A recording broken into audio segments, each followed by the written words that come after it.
Good morning and welcome to City Hall. Nick Schaefer is the pastor at Oklahoma City First Friends Church. He's going to lead us in the invocation as we get started this morning. Afterwards, I'll ask Councilman McAtee if he'll lead us in the Pledge of Allegiance. But would everyone please stand? Let us pray. Dear Heavenly Father, we thank you for all the blessings you have given Oklahoma City and her people and the prosperity we now enjoy. You've been near us through some hard times, including economic crisis, domestic terrorism, and natural disasters, and they have all brought us together and made us stronger. We lift up to you those who are struggling today, some who are homeless, some who are hungry, some who are unemployed, some who have been victims of violence, some who have lost their way. We pray for our mayor, the council, city officers, and those who will participate in this meeting today. Bless their lives and their families. May they feel your presence guiding them today as they meet. May their decisions be the right ones to bring peace, safety, and prosperity to this city and her people. Bless our state and federal leaders and government. Bless all those who are employed by the city. Bless all our public servants. Bless your church in this city as they proclaim the only way to have a relationship with you. We pray this in the name of Jesus Christ. Amen. Amen. Raise the flag. Salute. I pledge allegiance to the flag of the United States of America and to the republic for which it stands, one nation under God, indivisible, with liberty and justice for all.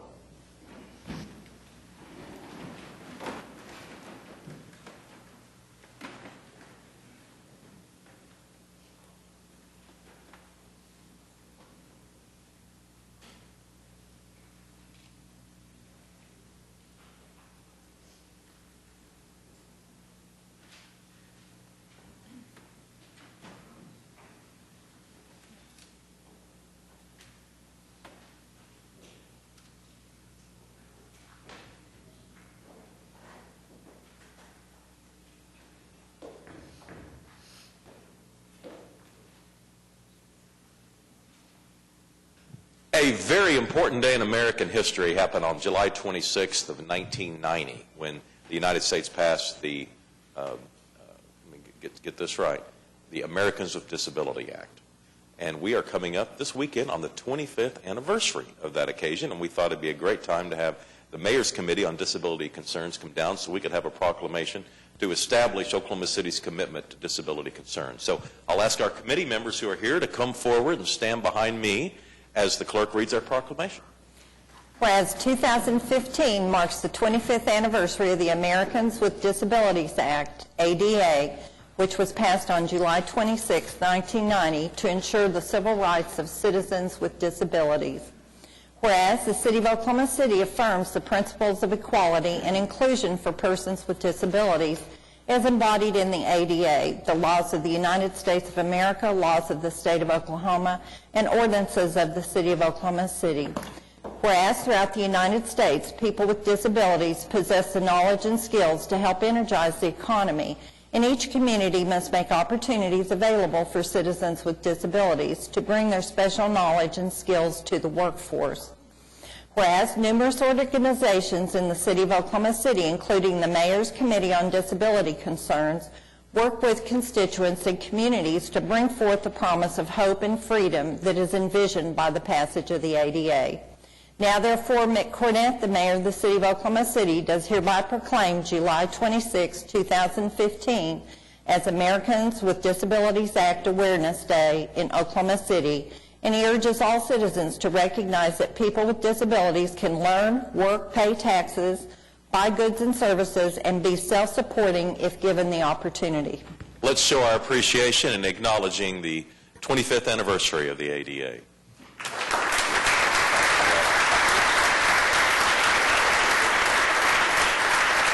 Sidney chairs our local committee. Sidney?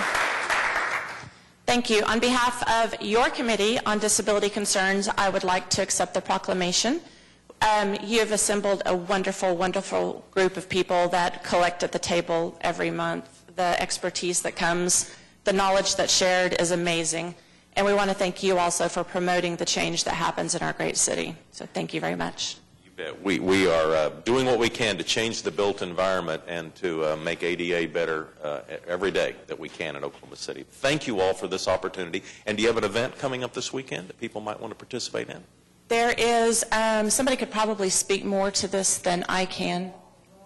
There you go. It's called Walk and Roll, and you're invited to walk from 11th or 10th and Hudson to the state capitol on Sunday morning starting at 9 o'clock. If you're interested, you may park your cars in the south lot of the capitol, and shuttles will take you to the beginning point. And they will have water at halfway, but we also suggest that you might want to bring your own. But it's about 1.7 miles. So we hope to see you Sunday morning. Thank you. All right, so Sunday morning, 9 o'clock, and show up early, go over to the Capitol. They'll have a shuttle bus that'll take you to the beginning of the ride and to the walk, and then you can walk over there in celebration of the 25th anniversary of ADA. Let's show our appreciation one more time. Thank you.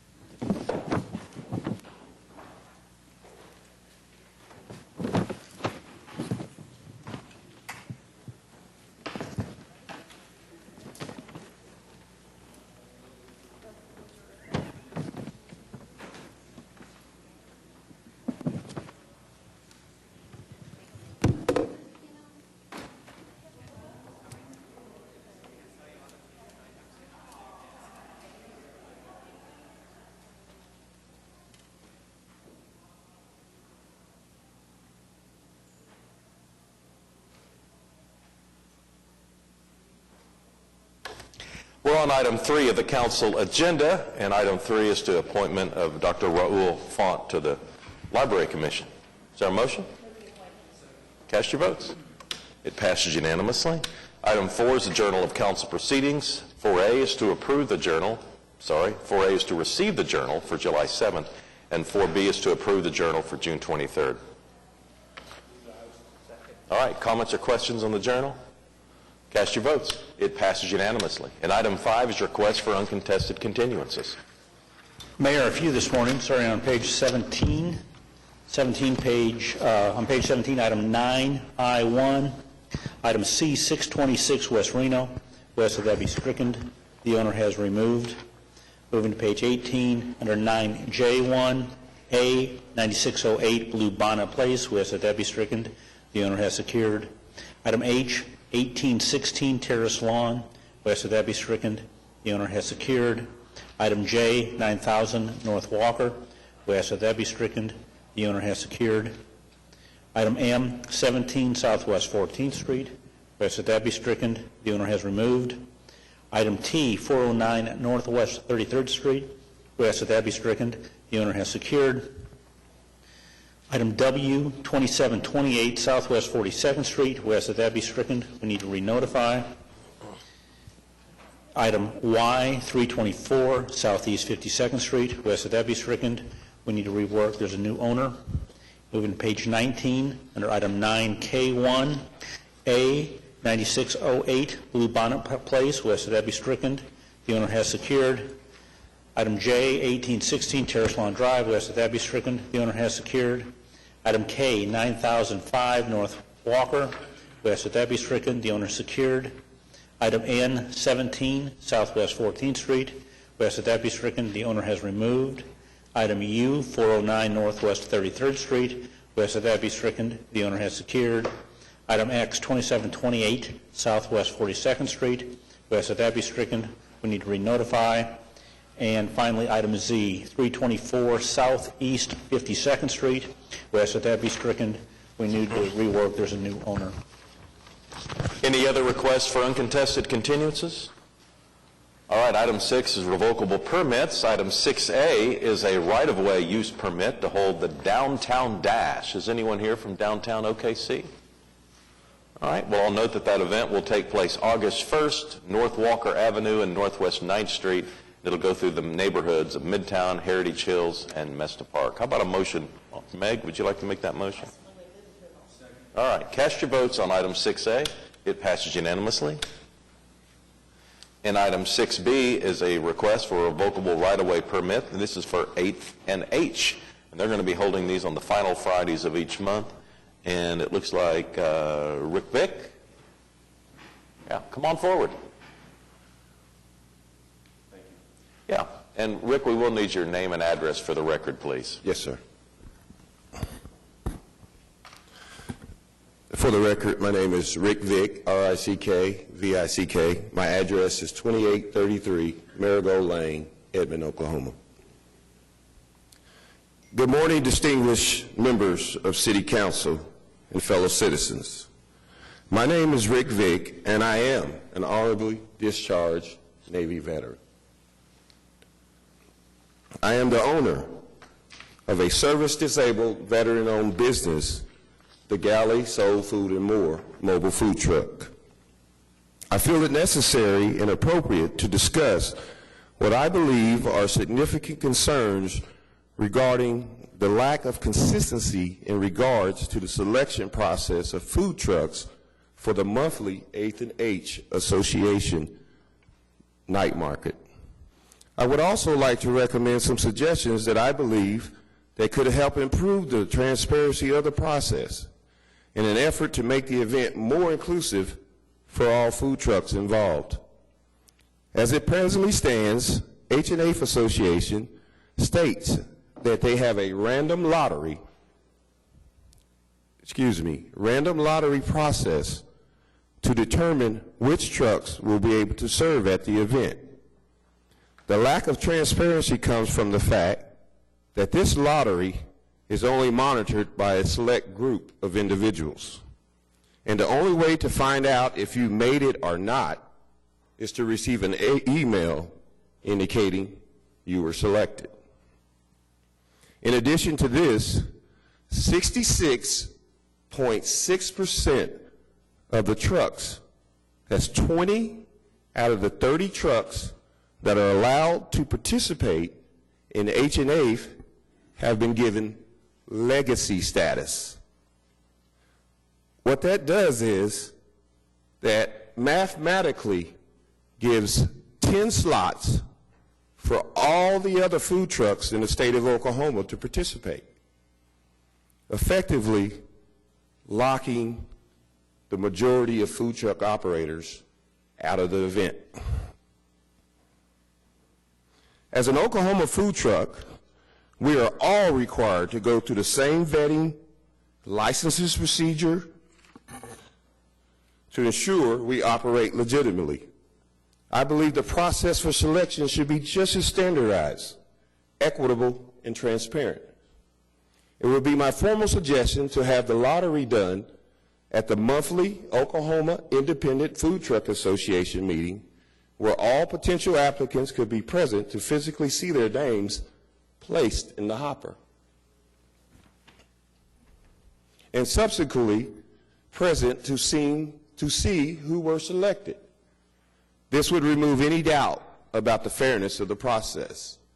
I also suggest that the lottery selection process be held the month prior to the H&H event to give chosen trucks adequate time to prepare or to bow out gracefully.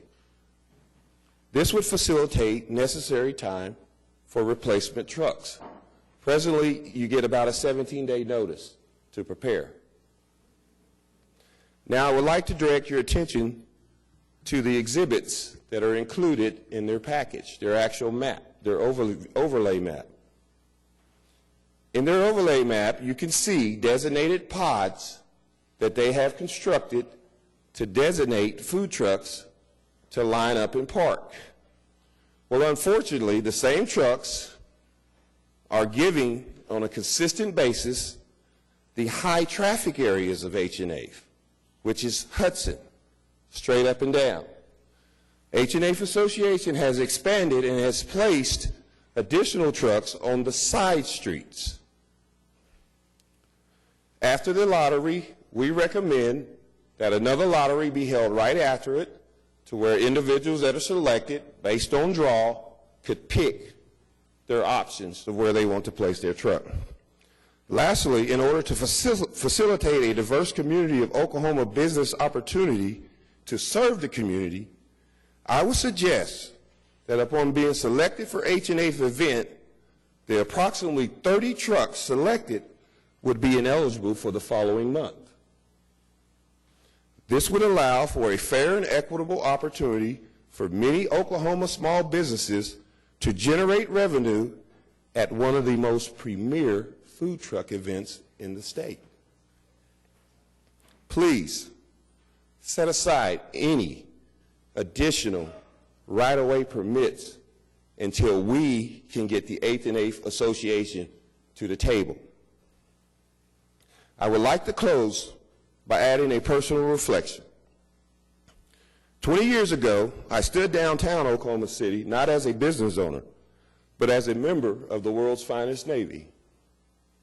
As a duty to my country, I had no second thoughts or reservations about risking my life as a first responder for the Oklahoma City bombing. I've dedicated my life in service to helping community and mankind. I am now asking the community to ensure a fair process for all attempting to operate as fully licensed and legitimate food truck operators. I appreciate the opportunity to present this to you.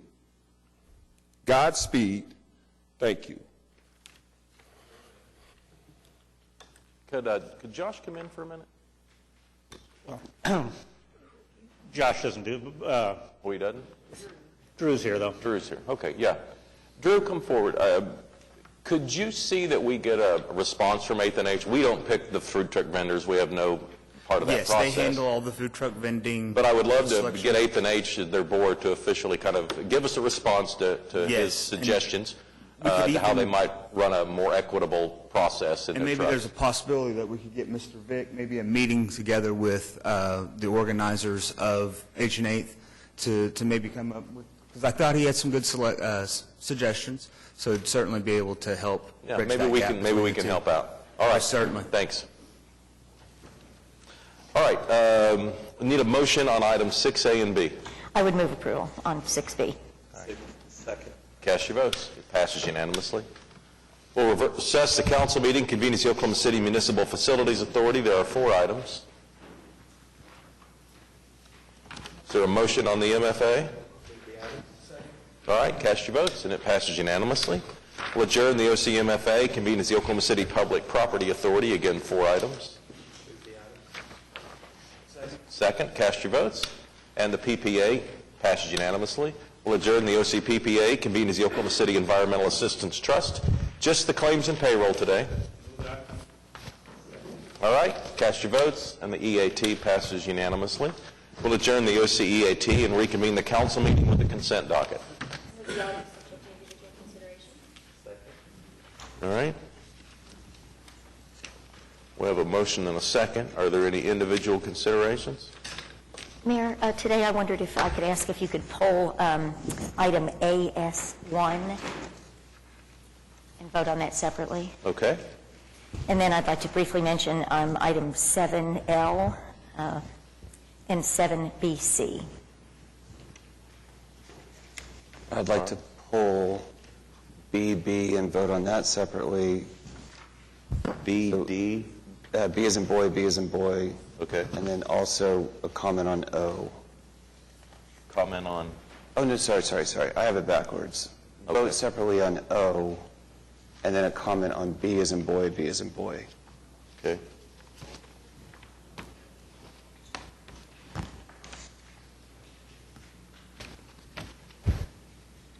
All right. Anybody else?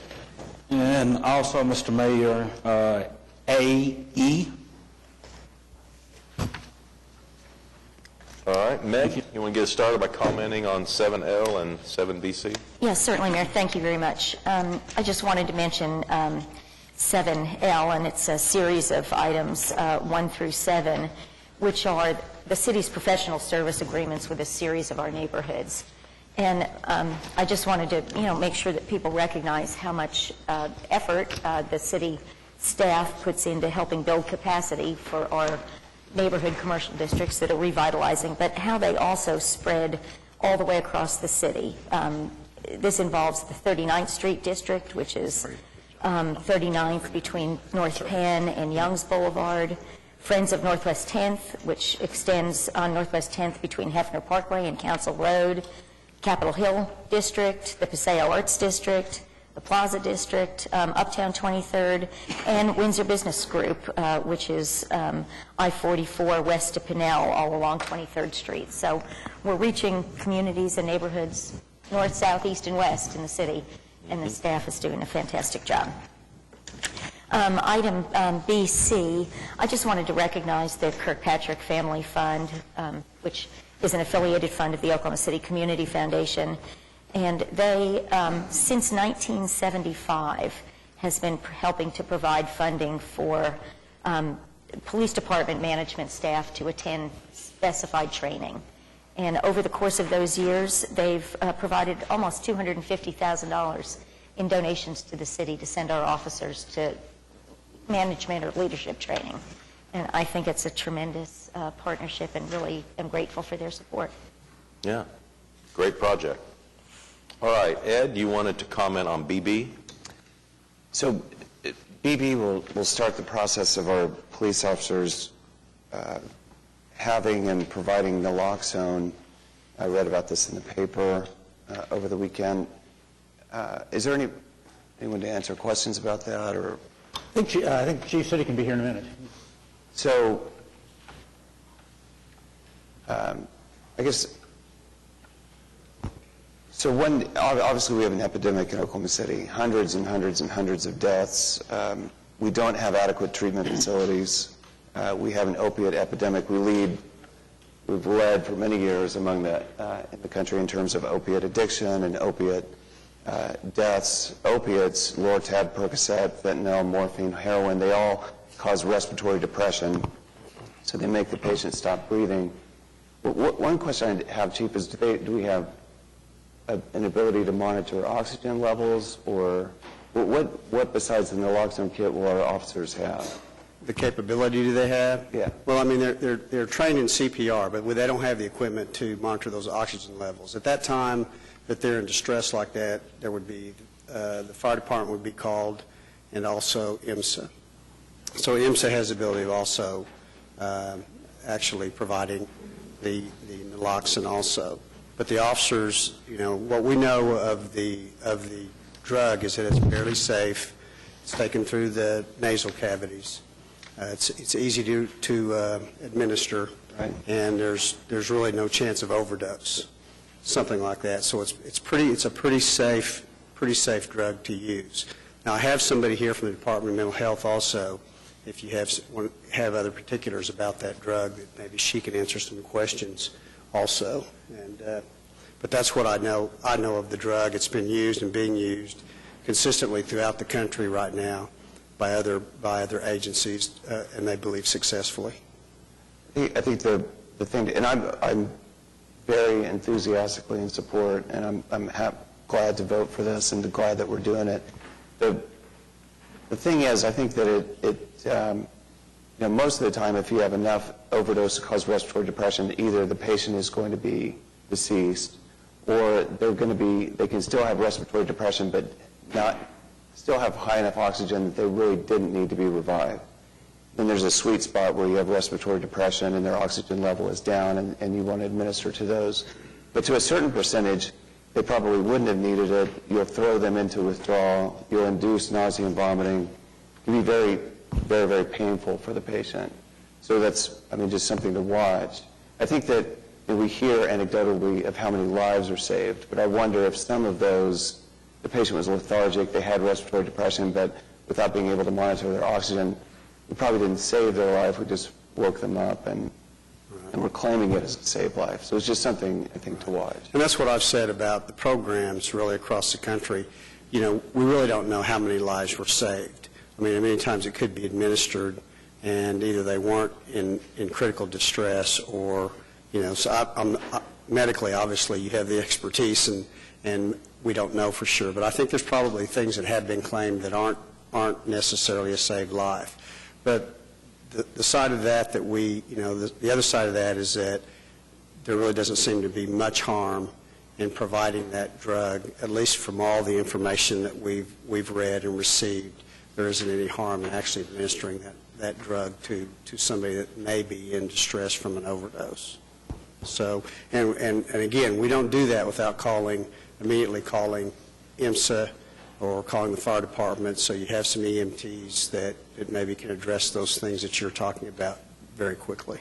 But this is not an attempt to make officers medical experts and provide medical care. Right. But it does seem to provide some type of manner in trying to save a life, if possible, from an overdose, that they may be the first responder to get there. Right. Thank you. Okay. And John, you wanted to comment on item AE? All right, thank you, Mr. Mayor. AE is a interlocal agreement with the Board of County Commissioners of Oklahoma County to provide street improvements to certain streets that are common to Oklahoma City and Oklahoma County.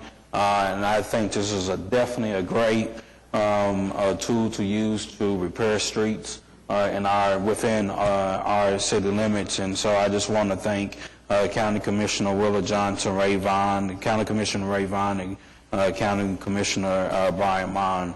I know for Ward 7, this has definitely been a blessing to some of my rural parts of my ward. So, again, thank you. All right.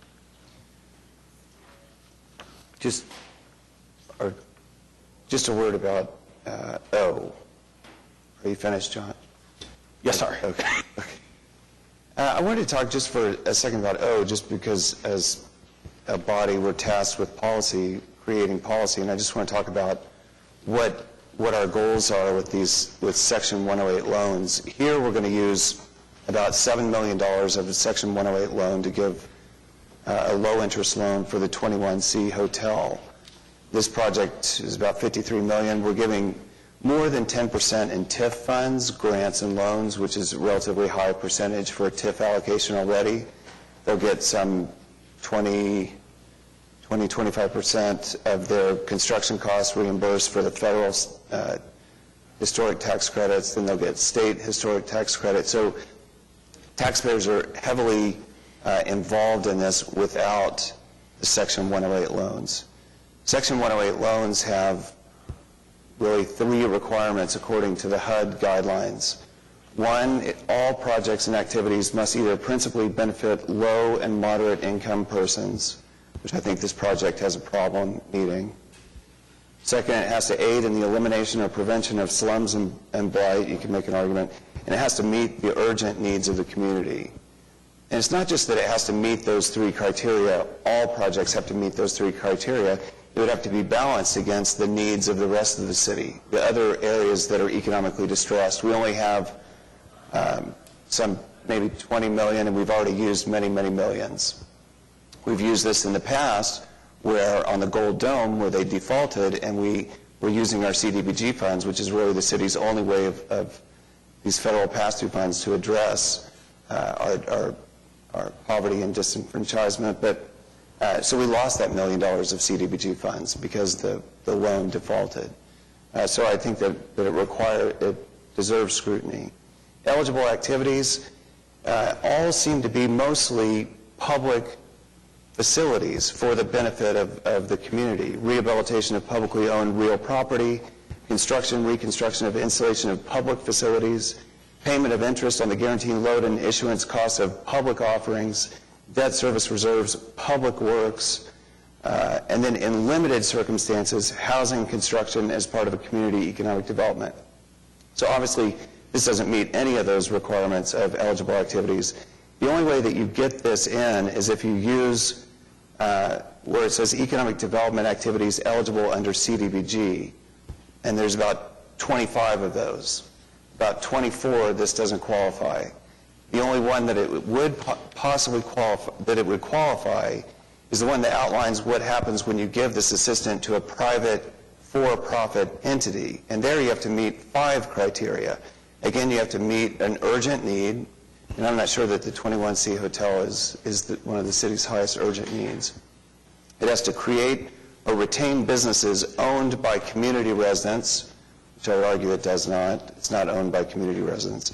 It has to assist businesses that provide goods or services needed by and affordable to low and moderate income residents, which a high-end boutique hotel I don't think does. Prevents or eliminates slums and blight, you could make an argument. And it creates or retains jobs for low and moderate income persons. And this apparently is what we're hanging all of our claim on, is that we're going to create 130 service sector jobs. So that's the public benefit that we're using as a policy. This is the best use of this $7 million, is to effectively act as to decrease the interest rate. It's basically a 2% loan.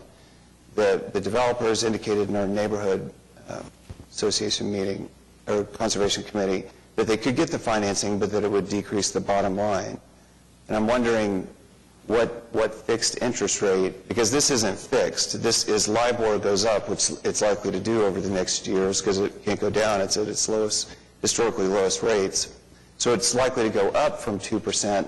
So what are we adding to the bottom line? If it's 1% of $7 million, that's $70,000 a year. 2%, $140,000.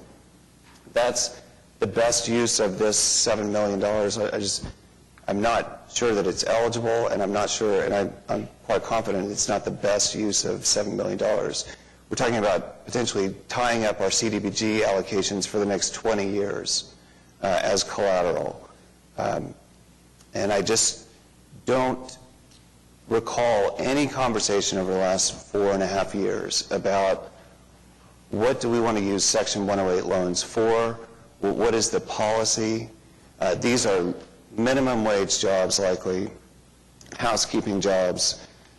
They are, and I just cannot believe that's the best that we can do in economically distressed areas with the $7 million. I think that by charter, we are a policy-making body. We're supposed to have discussions about policy, and to make policy, you have to have multiple choices. You have to have choice A, B, C, and then you as a body choose, and that's making policy. Policy isn't voting up or down on what staff comes together and presents you with. That's not meeting the obligations under the charter. Thanks. Okay. All right, we have a motion and a second on the consent docket. I'm going to take that motion to exclude the 2 items council is asked to pull, and that would be item O and item AS1. So we'll vote on the consent docket except for those 2 items. Cast your votes. It passes unanimously. Now let's vote on item O. Is there a motion on item O? Okay. Cast your votes. Item O passes 8-1. And now I need a motion on item AS1. Is there a second? Okay, cast your votes, and it passes 8-0. All right, we're on to the concurrence docket. Is there a motion there?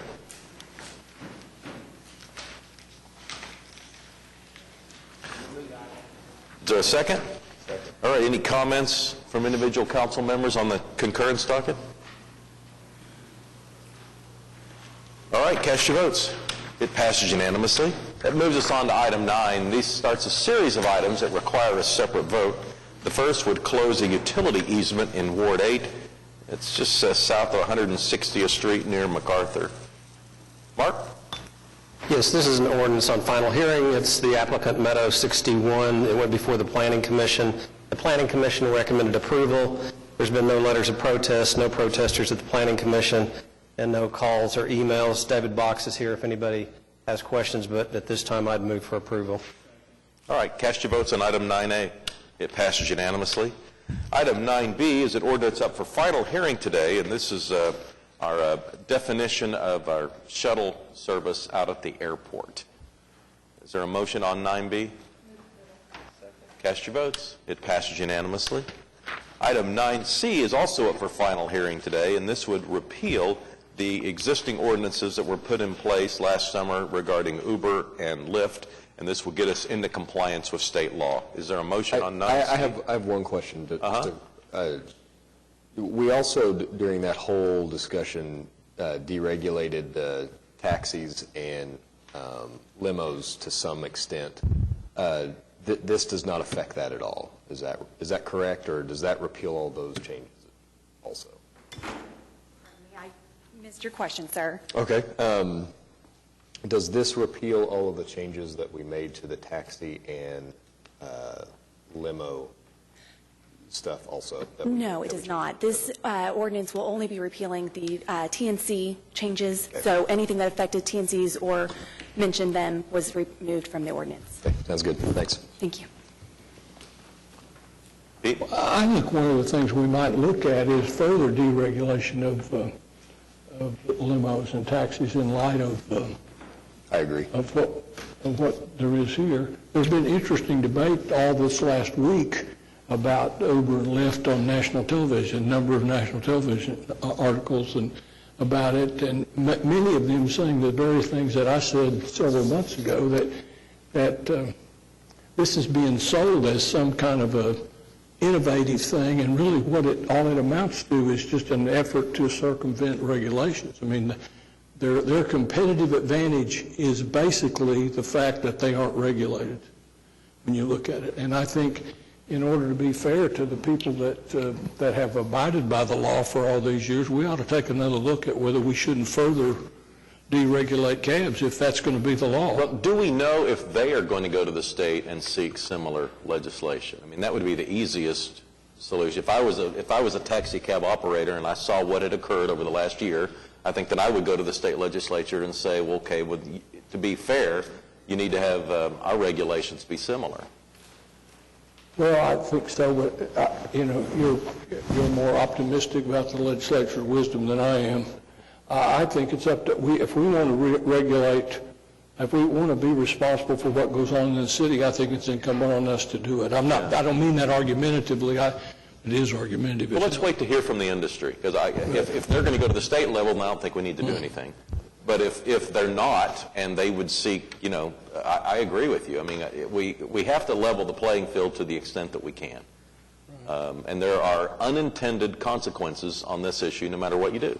Exactly. So I would just challenge the industry. If you want us to help instead of the state, that's fine. We can probably do that. But I think a better answer would be to go to the state and try to get the same legislation in place that Lyft and Uber did.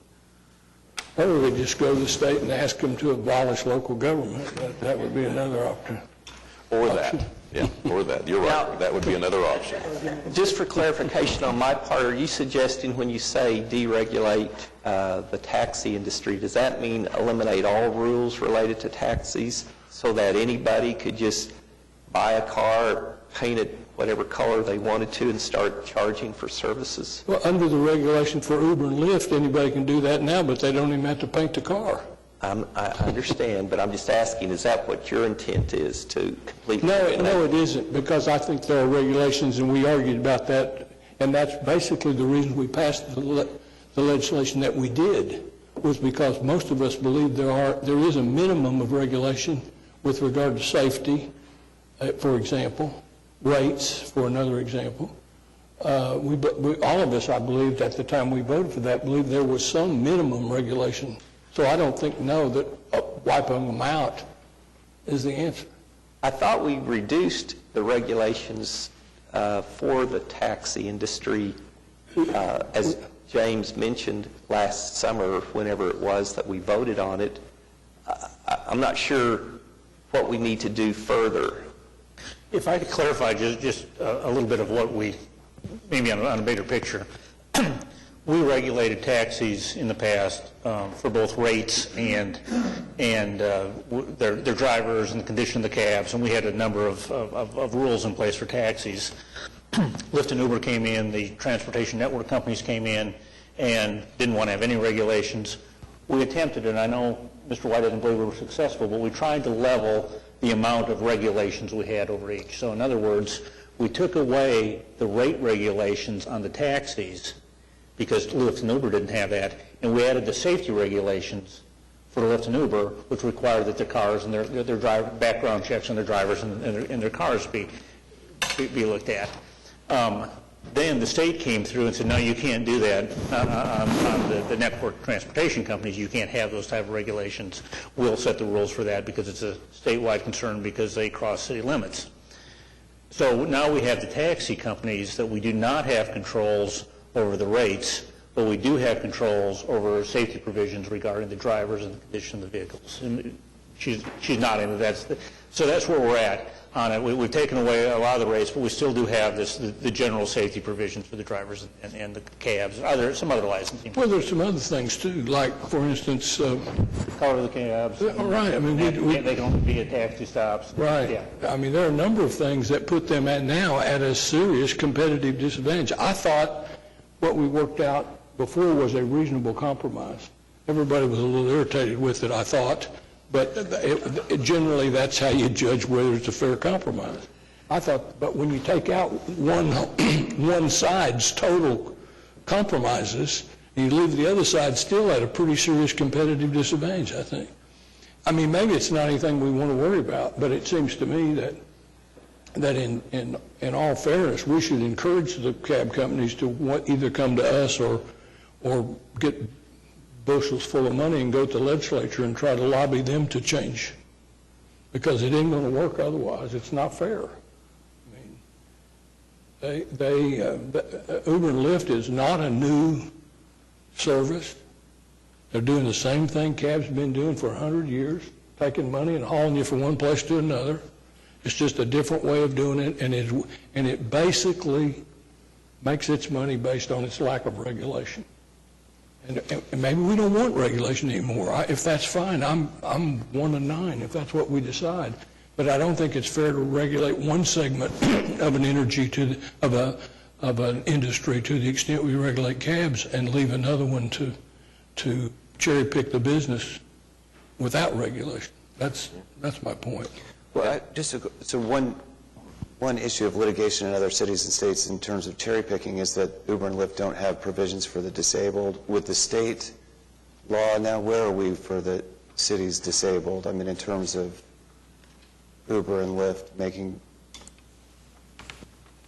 As far as the city can't have any... What does state law say? I mean, where are we for Oklahoma City disabled residents?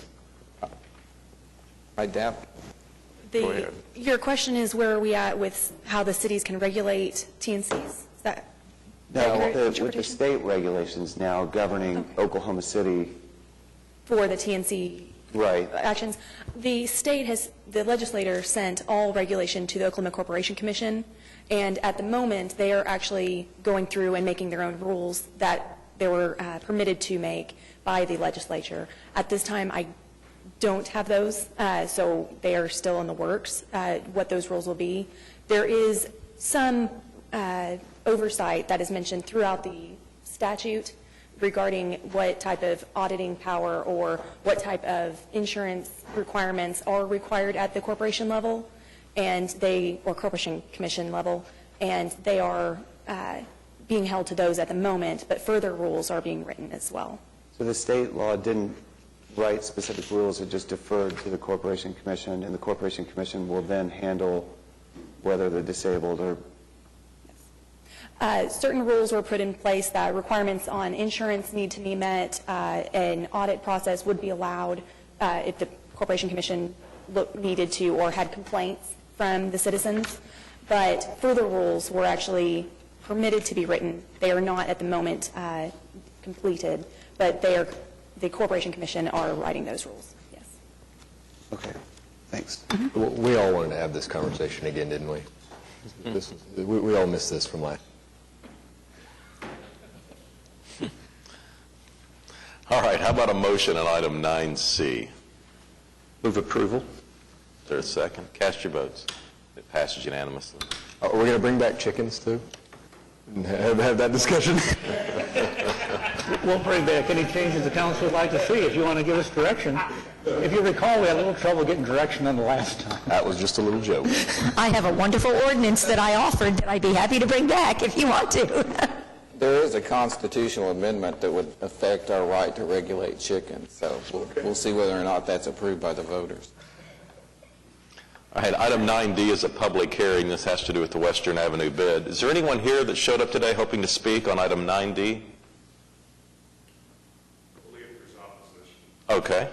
Let me turn to Councilman Shadid. You want to make a motion on this item? This is the Western Avenue Business Improvement District, and it just would ratify it on an annual basis. He just wanted to speak if it appeared that it was in trouble of moving forward. Yeah. All right. Cast your votes. It passes unanimously. All right. E is a companion item. Yeah, we need to do both of them. So let's do item 9E as well. Ed, you want to make a motion? Cast your votes. It passes unanimously. Item 9F and G has to do with our agreement with UConn over a new park that's going to be built in the western part of the metro.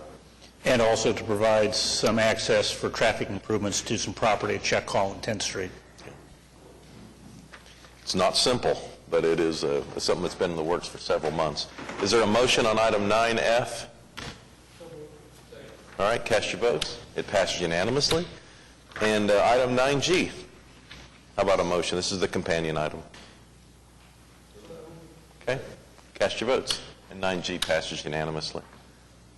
Item 9H is an ordinance being introduced today, and this has to do with an assessment district that's being built in far north Oklahoma City on a new development. And Mayor, we do not need the emergency. It's simply being introduced today. It'll be on final hearing in 2 weeks. All right, item just being introduced today. We'll be setting up a public hearing for this in the future. Is there a motion to move it forward today? I'd make a motion to move it forward. All right, cast your votes. And item 9H moves forward. We'll be having a public hearing in the future.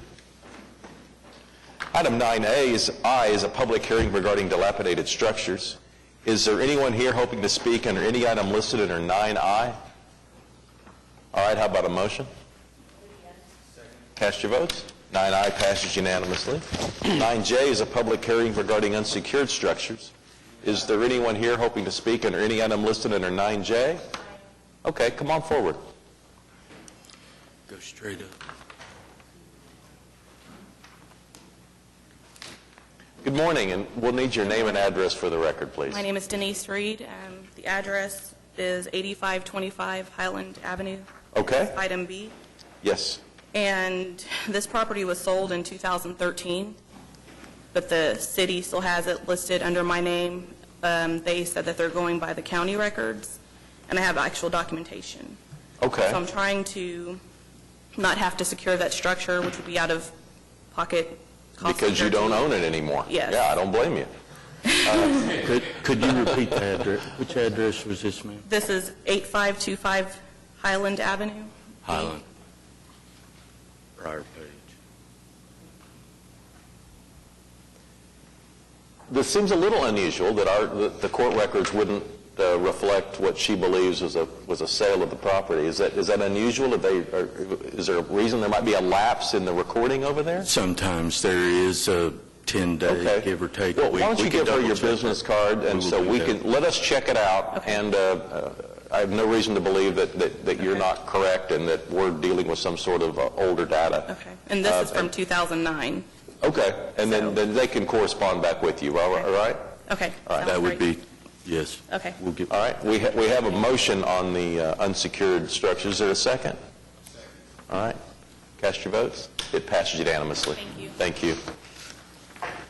All right. Item 9K is a public hearing regarding abandoned buildings. Is there anyone here hoping to speak under any item listed under 9K? All right, cast your votes. It passes unanimously. Item 9L is a resolution that would adopt Plan OKC as the comprehensive plan of Oklahoma City. Mayor, this is a culmination of many years of work to update the Oklahoma City Comprehensive Plan. And Aubrey Hammontree is here today to give us a presentation regarding the final plan. Good morning, Mayor and Council. I am so excited to be here today. Mr. Couch did say it's been a long time. It has been several years in the making.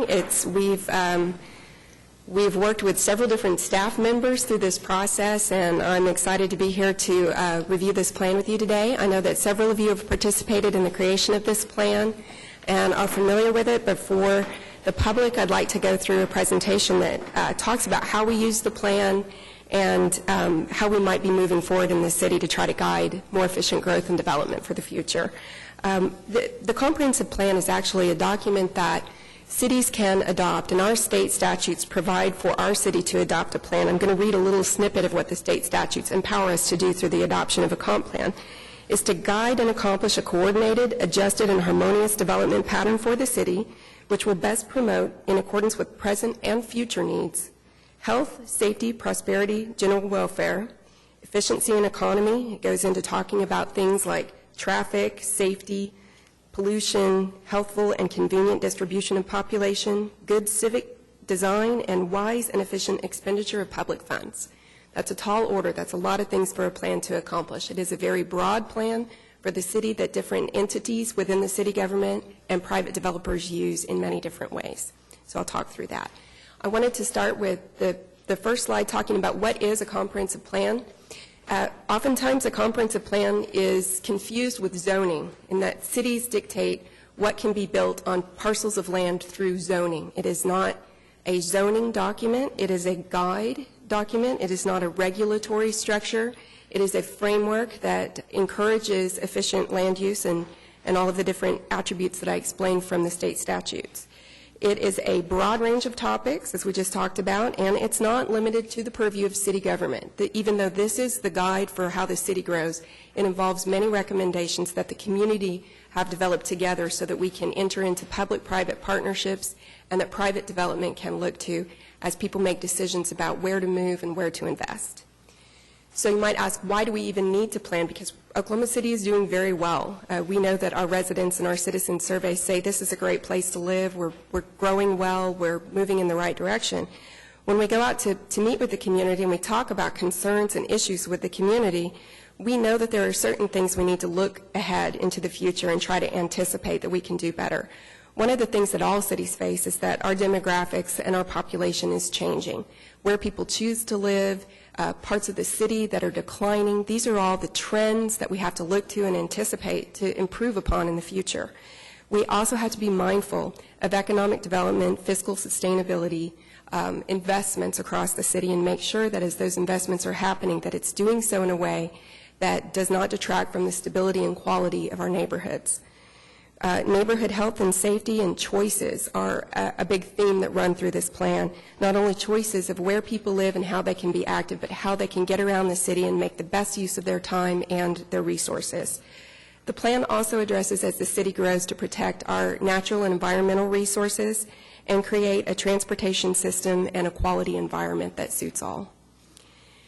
So I wanted to talk how the plan is used.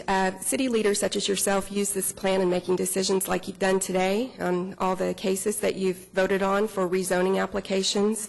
It guides decisions about, like I mentioned, where people live and where people invest.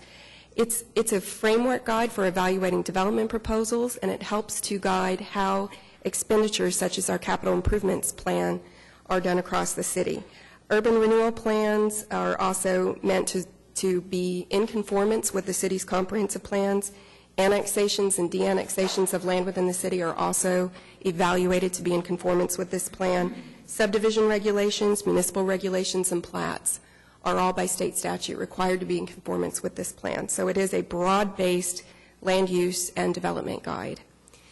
So I wanted to talk about how the plan was developed over the years that we've been working on it in the planning process. And first I want to talk about where we are right now with projecting growth. Right now we have over 600,000 people within the municipal boundaries, 621 square miles. We're projecting by 2050 that we're going to be adding enough population and jobs to be the equivalent of 4 Edmonds or 3 Normans. So we have a large land area, and within that land area, we can accommodate this growth, but the question is, where will these people live, work, play, and learn, and how will they get around within the city? So to study that, we have to get lots of inputs into the planning process. We have done studies, analyses, surveys, and a big part of that is public input and citizen feedback. So I'll walk you through some of the things we've done to develop this comprehensive plan, and comprehensive in meaning that we have to look at every piece of all the factors that influence where development goes and how it impacts our lives. So to get in gear in developing the plan, we had to first do our groundwork, which is all the research, data compilation, analyses, looking at best practices of other cities. We then go to other plans and studies that have already been developed so that we don't have to recreate anything that's already been done. So we were able to work with CODPA and the Fixed Guideway Study and the Transit Service Analysis. We had done some downtown housing strategies we were able to use in a vacant and abandoned building study. So these were all tools that were able to be utilized in helping to shape and develop parts of the comprehensive plan. But we also had gaps of things that we needed to understand better. Fortunately, we were able to get a grant by HUD to fund several studies. And so on the right-hand slide, the long list of things were things that were funded by grants and partners. Over $800,000 were donated to the city to be able to do these studies to understand where we are and where we're going. So some of those being, we looked at our housing demand, where are people wanting to live and what are their needs. A retail plan, how is our retail market doing and how is retail distributed across Oklahoma City, and where are there opportunities for us to strengthen it and capture sales tax dollars inside our city where we have ample retail to support it. Parks, how well are our parks serving our existing population and where can we anticipate the needs would be for future parks. Employment lands, understanding and recognizing pieces of land in Oklahoma City, excuse me, that can draw major employers to create jobs. We also did an extensive growth scenario analysis looking at that 300,000 people and 170,000 jobs and placing them across Oklahoma City looking at different development patterns. An example of what those development patterns looks like is on your right, in looking at 3 different scenarios of how Oklahoma City can grow and analyzing what the impacts would be of that growth on us, on our city. And overall, if we grew in those 3 different ways, what would be the impact to our public health? Cities use health impact assessments to understand what those variables are and put things in terms that people can really personally identify with. So in understanding all of these different things, we wanted to also go out to the public and share this information, get feedback. Part of it is understanding the tactical pieces of planning a city. The other is how people feel about their city and what they would like to see and what their priorities are for the future. So we did a number of surveys. Many of those were statistically significant surveys, so we made sure that we reached all of the different populations and groups of people from all of the different areas of the city. We wanted to know what the community's vision was. We did a vision survey. What issues were important to them. Of course, the surveys that accompanied some of those studies for housing survey and parks. A survey about community appearance. We surveyed businesses and an overall citizen survey to guide our policy development. Overall, we had about 22,000 people provide inputs to our surveys. We also engaged the public in many different ways. Previous planning efforts and across the country planning efforts usually would invite people to come to a public meeting, usually at a place like this, to City Hall. And today, people just really need to engage in different ways. Everybody is busy. Everybody has priorities. And so our goal for Plan OKC, you're so nice, thank you, Ian, was to reach people where they were, go to places that people were already meeting, and initiate types of involvement and engagement with people through different means. We knew that people wouldn't come down to City Hall to meet because they couldn't get here, so we developed tools like online feedback and other surveys so that we could get as many inputs as possible.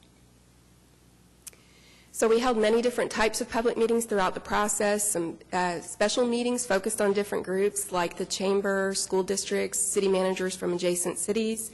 We also created stakeholder groups so that people could work specifically on the areas that were important to them. These would be experts in things like transportation or environmental or economic development.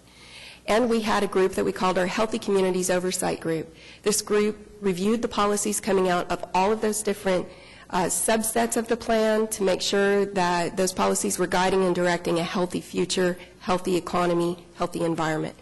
and an overarching group of people who looked at recommendations composed of a citizen advisory team, and that team was composed of members of this council, members of our planning commission, members of the development sector, public schools, and representing each of our plan elements.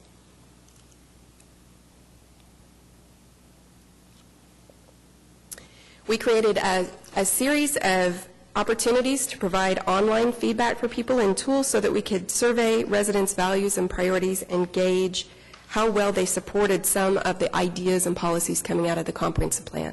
So as you can see from all of these different methods, through the course of developing the policies in the plan, it was a back and forth process of getting public engagement, getting feedback, putting it back out to the public, asking for input, and this went on for many iterations. So we feel like we've gotten a good sample, good participation of the city, and that this plan is really focusing on what the communities and the city, the people who form the city, their needs. And out of the priorities that we found from the city, there emerged some major themes or big ideas that this comprehensive plan is really encouraging and focusing on. And you might recognize some of these topics. I know that our city council has developed a set of council priorities that guide how the city and city departments respond to our needs, and you'll see many of them overlap with yours. Transportation choice and mobility, housing choice, healthy citizens, big focus, community attractiveness, thriving neighborhoods, efficient development, and natural character. I want to talk quickly how the plan is organized and used. It is broken up into 3 parts. The first part is called the development guide, and this is the part of the plan that you use on a day-to-day basis to guide new development proposals. When I talked about zoning across the city, you have existing zoning, which is an entitlement to develop that land in a certain way. When the comprehensive plan is consulted is when there is a change proposed to zoning or a change proposed to how you're going to develop a piece of land moving forward. So this affects future growth and development. The next section of the plan are the initiative elements, and these are the different focus areas and topics that we just talked about of the plan, where we can create strategies and policies for those public-private partnerships, ways that we need to come together as a community to guide development beyond just evaluating those development proposals as they come into the city. And then the last piece, which is probably the most important piece, is taking all of those ideas and strategies and recommendations and putting them into a framework so that we can implement this plan, assign people who would be working on those different strategies and policies, and looking at priorities for getting the work done. So the first part of the development guide contains probably the most widely used piece of this plan is the land use plan. The land use plan was created based on the existing conditions in the city and how we want to guide future growth. We are now going to be using a different terminology called land use typologies, which I will explain in a second. And we've developed a system to create a way to evaluate compatibility within those areas of the city so that as development happens, it's complementary to its neighbor. The next section of the development guide is the infrastructure and investment section, and this is a new section of the comprehensive plan. We have not had this type of focus before in our comprehensive plans that look at how land use and our transportation network are built to complement each other, how they should be built to relate to each other. Access management and focus areas, this is one of those things as development comes in, looking at corridors and how they function, and as development happens over time, sometimes you create some access issues along busy corridors, and this is looking to the future to try to help solve some of those problems as they're developing. We're to focus retail nodes and corridors, and again, a guide for reviewing capital improvements. The land use plan, as I mentioned, was based on the existing conditions, looking at service efficiency, suitability, and availability of land to accommodate growth. This is done through an extensive evaluation of all of our different infrastructure services and where we have capacity and room to support development and growth, and where we might look to the future to expand places in Oklahoma City to grow. We did it through our population projections.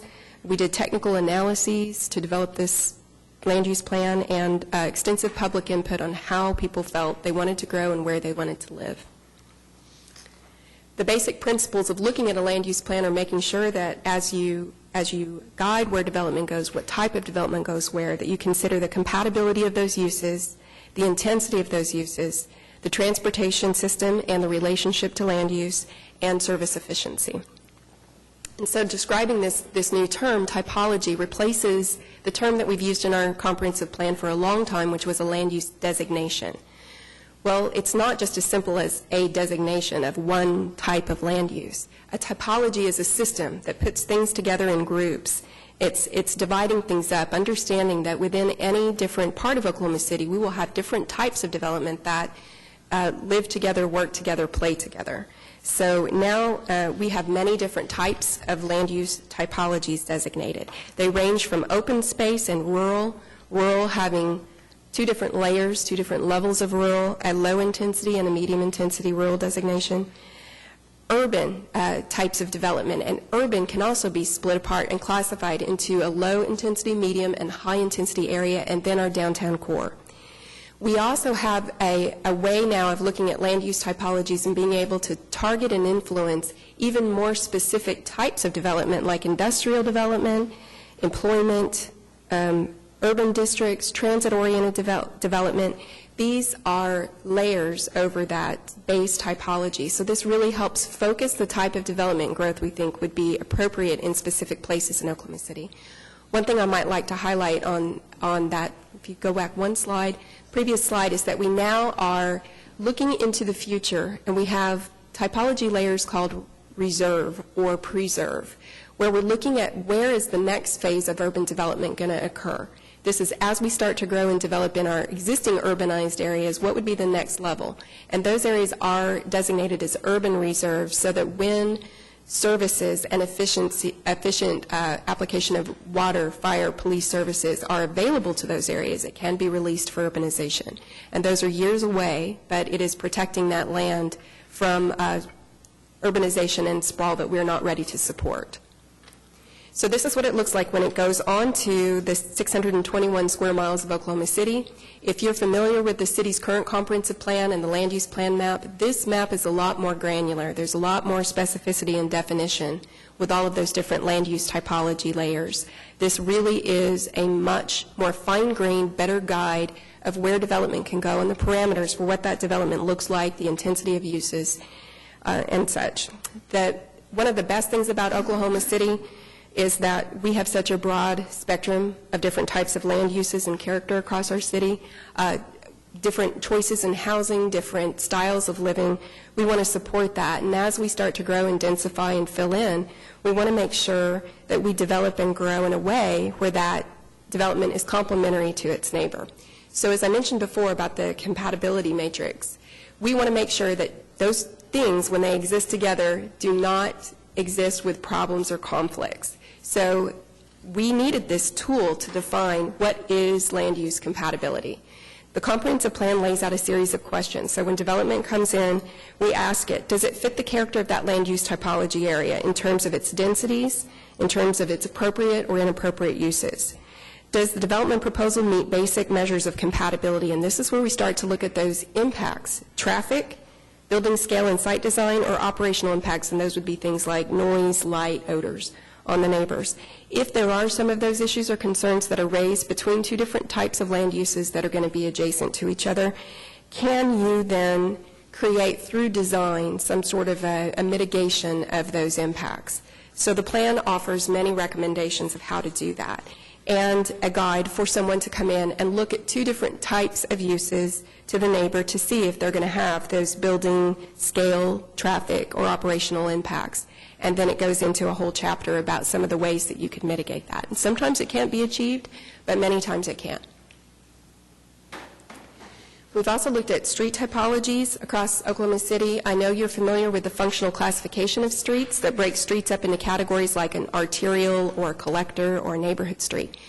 Even though these have similar names, this doesn't work that way. If you think about Oklahoma City, if you stretch east and west across Oklahoma City, you can have an arterial street that goes from edge to edge. But the character of that street changes as it goes from a rural area to an urban area. What we're looking at here is classifying street typologies by the character of the street and the land uses that are supported on both sides of the street.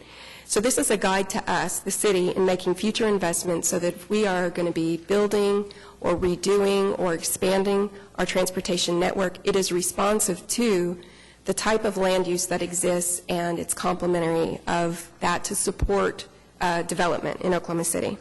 An example of what that might look like on a major arterial for two different classifications, an urban low intensity or an urban medium intensity, it lays out those principles, the distance of the road, the travel way, where pedestrian zone might be, where bicycle facilities might be located. So this really helps us to visualize how future streets can be developed and how that can support what's going on adjacent to the street. We also wanted to provide some focus on access management and highlight some of those corridors where access management is an issue, and put recommendations such as encouraging shared drives or interconnecting development with internal circulation, minimizing curb cuts along streets. And then the retail study that we looked at identified all the different areas or nodes within Oklahoma City that support retail development, and it categorized those into 3 categories: to reaffirm those that are doing well, to revitalize those that need some strengthening, and to revision ones that have significant challenges and need wholesale change. The last section of the development guide is capital improvements planning, how to review projects. We know we have many needs across the city in terms of infrastructure, so to look at what our existing conditions are in terms of infrastructure, and to help identify the priority of that investment on the highest need, levels of service that we have, the greatest effect and potential impacts that investment might make to the population. As I mentioned, the second part of our plan focuses on those different elements, chapters of the plan dealing with transportation, environmental, communities. Each one of these chapters describes the existing situation that we have, describes issues that the community is facing, trends, outlines goals, and defines specific initiatives that we can take. An example that I've provided here is one from our Live OKC chapter, which is our communities or neighborhoods chapter. And it outlines the community's goals. I might highlight goal number 4 here as an example of how the plan is organized. In neighborhood stability, the goal for neighborhood stability for the city is that Oklahoma City's neighborhoods are vibrant because they have high occupancy rates, a diverse housing stock, and well-maintained properties. The plan then goes into strategies or initiatives that we can tackle that. And we have identified which of the goals these strategies touch. So you can see the one I just read, number 4, each one of these initiatives helps to further that goal, if you look down the column on number 4. So under each one of these different types of initiatives, it's then expanded. If you look at number 7, revitalize and stabilize urban neighborhoods, and then we'll go to the next slide. There are layers of strategies and policies for each one of these things which we can focus on and do to help achieve those goals. This is just one small example. There are hundreds of these initiatives and policies within the comprehensive plan. And those are organized within the policies and implementation framework of how to get things done. I'll show you just quickly. It's a very lengthy document in the back of the plan. Each policy is listed here. Each policy, if you'll click one more time, references which goals it accomplishes. These aren't just goals within that element chapter, but there's many things that cross over in Plan OKC with each of these chapters. We know that land use impacts our transportation network, that development impacts the environment. So if there are goals expressed by the community that one of these initiatives touches, it may touch many goals throughout the plan, and this demonstrates which goals it touches. And then who is responsible for implementing each of those. And this is the last slide that talks about where people can learn more about Plan OKC. We have developed a great website. This is a tool that we've needed for many years. When people need to go find something and they have to leaf through a document this thick, that's not very user-friendly. So the website now contains links. You can go to topic areas. You can go directly to that development guide if you have a project in mind to look at what applies to you as you're contemplating development. You can download pieces of the plan if you don't want to download the entire document. So it's a very user-friendly resource to the community and developers. With that, I'd like to answer any questions you have, and then I'd like to say a few thanks. Yeah, Ed.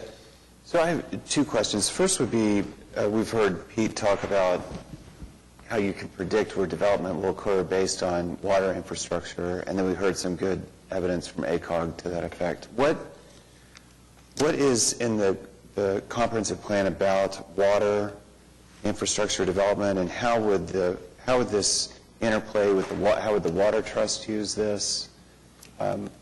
going forward? Yeah, we worked hand in hand with utilities in developing our efficiencies maps and looking at how much we can serve different parts of Oklahoma City through the existing infrastructure that we have to provide water, and projecting out in the future based on their service efficiency studies and their projections for needs.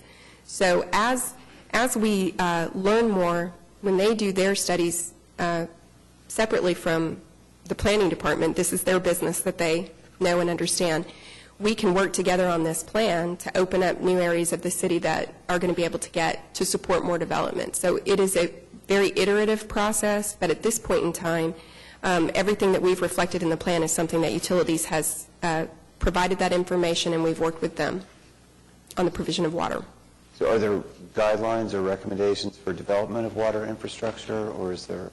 Right now, this plan is responding to efficiency of what we have in the ground, and we are holding areas that we cannot provide full urban services to in that urban reserve layer.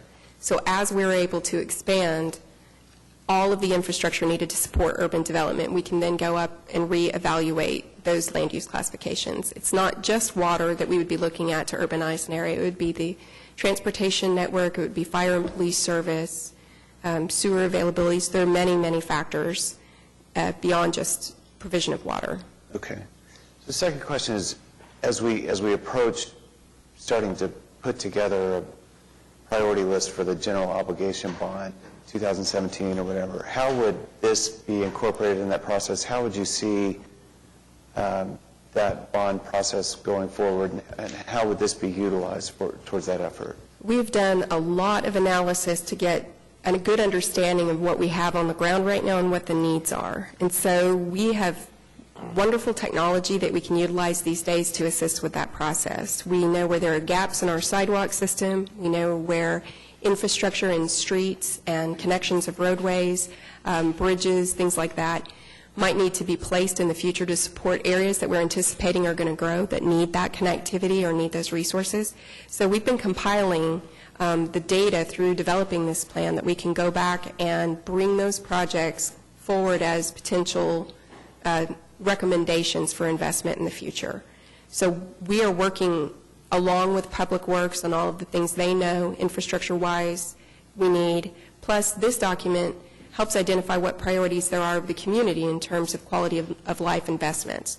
The Parks Master Plan, for example, looked at places in Oklahoma City that we anticipate will grow that may not have full levels of service for parks, where we can start getting ahead of it and looking at what those needs are and costing them out. Councilman, in the 2000 and the 2007 GEO bond issues, we spent a lot of money on widening roads where development had gotten ahead of us. And I know you have some concerns with some of the densities of some of those in some of the areas. That being said, we filled in a whole bunch of those areas. And so as we go forward to the 2017 or 2018 GEO bond issue, we'll be less focused on those type of improvements. And I think as you see from our citizen survey that will be presented here in a little bit, we're probably going to need to be more focused on more of the infrastructure that we have of maintaining that and bringing that to a higher level. So I think you're going to see a little bit of shift of the priority as we go forward. Great. Thank you.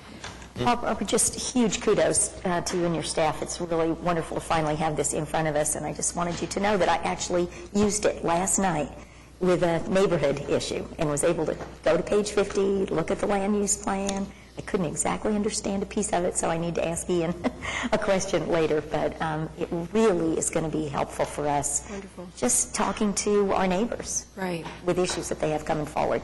Thank you. And we would love to have any type of training that we need to do to help people understand how to use it. It is a new plan, a new format, a new system, so we expect that we'll have some conversations of exactly how you go in.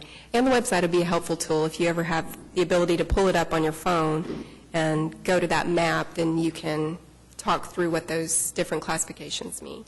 And I wanted to mention, City Manager said about residents focusing resources on developing areas where infrastructure already exists. That was a question of our citizen survey, and 64% of our residents said that they would like us to focus those resources in areas where infrastructure already exists. I think one of the ways this is going to be judged a success or not has to do with whether or not it's a sustainable model going forward. We look backwards from here, and what we see is that we've allowed way too much expansive growth on the perimeter of the city. And now we have these ongoing maintenance issues and trying to keep our streets up, and the urban sprawl is a classic example in our city.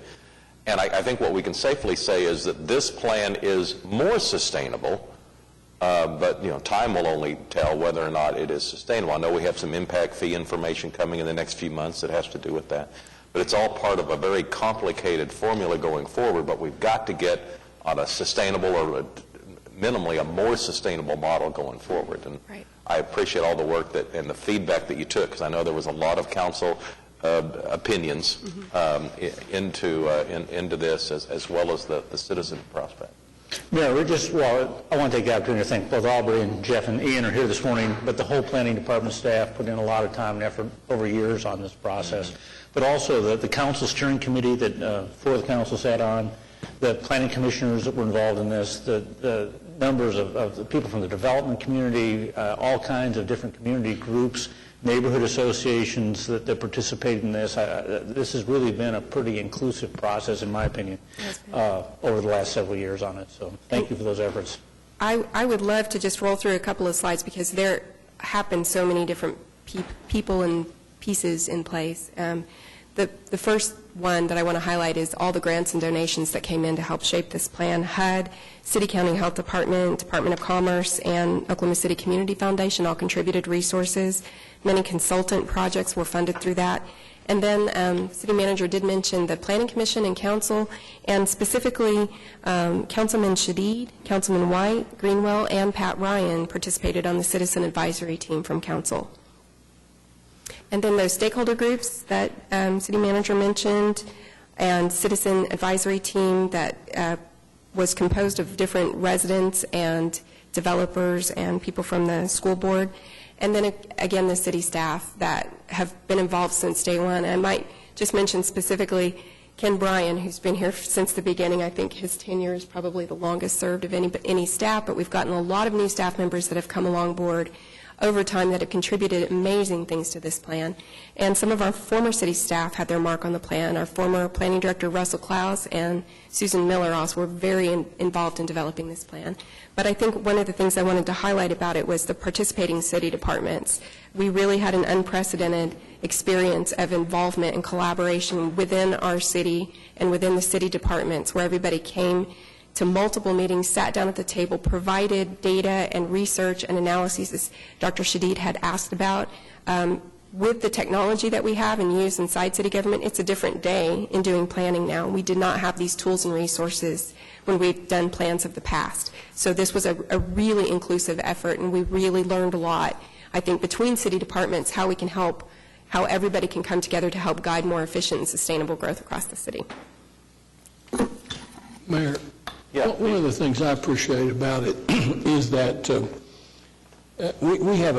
I believe we have a very unique situation in planning for Oklahoma City. It's just a different city. It would be much simpler if you were planning for a city like St. Louis, or cities that are Wichita, or cities that are pretty well defined, their boundaries are pretty well defined. We probably have more cities that touch Oklahoma City and then surrounded by lots of times vacant land, really. It just makes a planning problem that I think is pretty unique for Oklahoma City. I appreciate the fact that some energy was given to a philosophy that I have, which is that the one thing Oklahoma City provides that most other cities don't is the ability to live in any kind of situation you choose. You can live on a farm, you can live on a ranch, you can live on a high-rise, you can live just about any lifestyle you choose and still live inside the city. And I felt like there were a lot of energy was put into protecting and preserving that idea. And so I appreciate that personally. Could I ask for our staff to stand? I know many people are in the room today, and I just would love for you all to see the planning department staff and acknowledge their work on the plan. Yeah, thank you. Thanks. I would like to thank everybody that just stood up. I have really enjoyed reviewing this. The one thing that I learned from it, I think the last time something of this magnitude was attempted was back in 1978. And so my hat's off to the staff. Thanks for all your hard work. And I think that a lot of people came and gave input to this, and I'm hoping that we will have classes that will educate people about it in the future. We certainly will do that. And one last comment about the plan is that I've reinforced this message to everybody I've presented the plan to, and it is not a static document. This is not, adopting this plan today doesn't mean that that's the document we have to use for the next 20 years. This will be updated frequently. We will be adapting this plan as our city grows and changes. It's a living, breathing document, and we have the ability now to be able to respond to those changing environments and make this plan effective, improve upon it over time as we work with it. So to your comment, we will be working with the community on understanding how to use the plan, and if there are changes that are needed to help make it a better plan, we'll be able to respond quickly to do that. All right. Any other comments or questions, Council? All right. Aubrey, thank you, and our best to your staff. We appreciate it very much. Anything else? All right. Item 9M. We need a motion, Mayor. Okay. So we need a motion on 9L, and this would be the council's adoption of this plan, OKC. Cast your votes. It passes unanimously. Item 9M is an update on our emergency operations plan. Aubrey just gave a nice segue into documents that are not static and living and breathing and need to be changed. This is what we're going to do with the emergency operations plan today. Frank Barnes is here, our emergency operations manager. One of the things that I think we do pretty well is emergency response, probably because of our opportunity to have had a lot of chances to respond to emergencies over the last few years. Last summer, we did take a large contingency to Evansburg, Maryland for a week-long emergency management training class. Councilman Greenwell went along with Councilman Ryan to that, and I think it was enlightening for all of us to see the interaction amongst city staff in those processes. So, Frank? Thank you. The city's emergency operations plan is reviewed annually. We use a collaborative approach that involves city departments and various stakeholders, both private sector and NGO, to provide input and to review any changes to the plan. We use our local planning and preparedness committee to both provide input, to review the changes, and then approve the changes and recommend they be forwarded to the City Council. We have the Municipal Counselor's Office review the plan and provide input as well, and then we bring it forward to the City Council for you to adopt it per the City Municipal Code. The revisions that we have made this year could best be described as light, and this reflects or is a testament to both the quality of the plan and a plan that has been developed over the years based on our real-world experiences. It's also a testament to the quality of the response and recovery efforts that the city departments and their staffs provide to the city and the citizens of our city. So in the basic plan, we simply just updated some language, predominantly centered around the city's multi-agency coordination center and making sure that the language in the basic plan may match the language in Appendix F. And we also added some language in the finance, administration, and logistics section about compliance with federal procurement standards and regulations, commonly or now known as 2 CFR 200. We also added a separate section regarding the public assistance program, which FEMA has, that provides the city with reimbursement for disaster-related response and recovery costs, as well as reimbursement for permanent repairs to damaged infrastructure and city facilities. In Appendix F, we simply added one word, the word city, at the end of Oklahoma, so it now reads the City of Oklahoma City. You know you have a pretty solid plan when the people reviewing it, you're getting down to these kinds of minor revisions. In the warning annex, we added one radio station to it that was missing.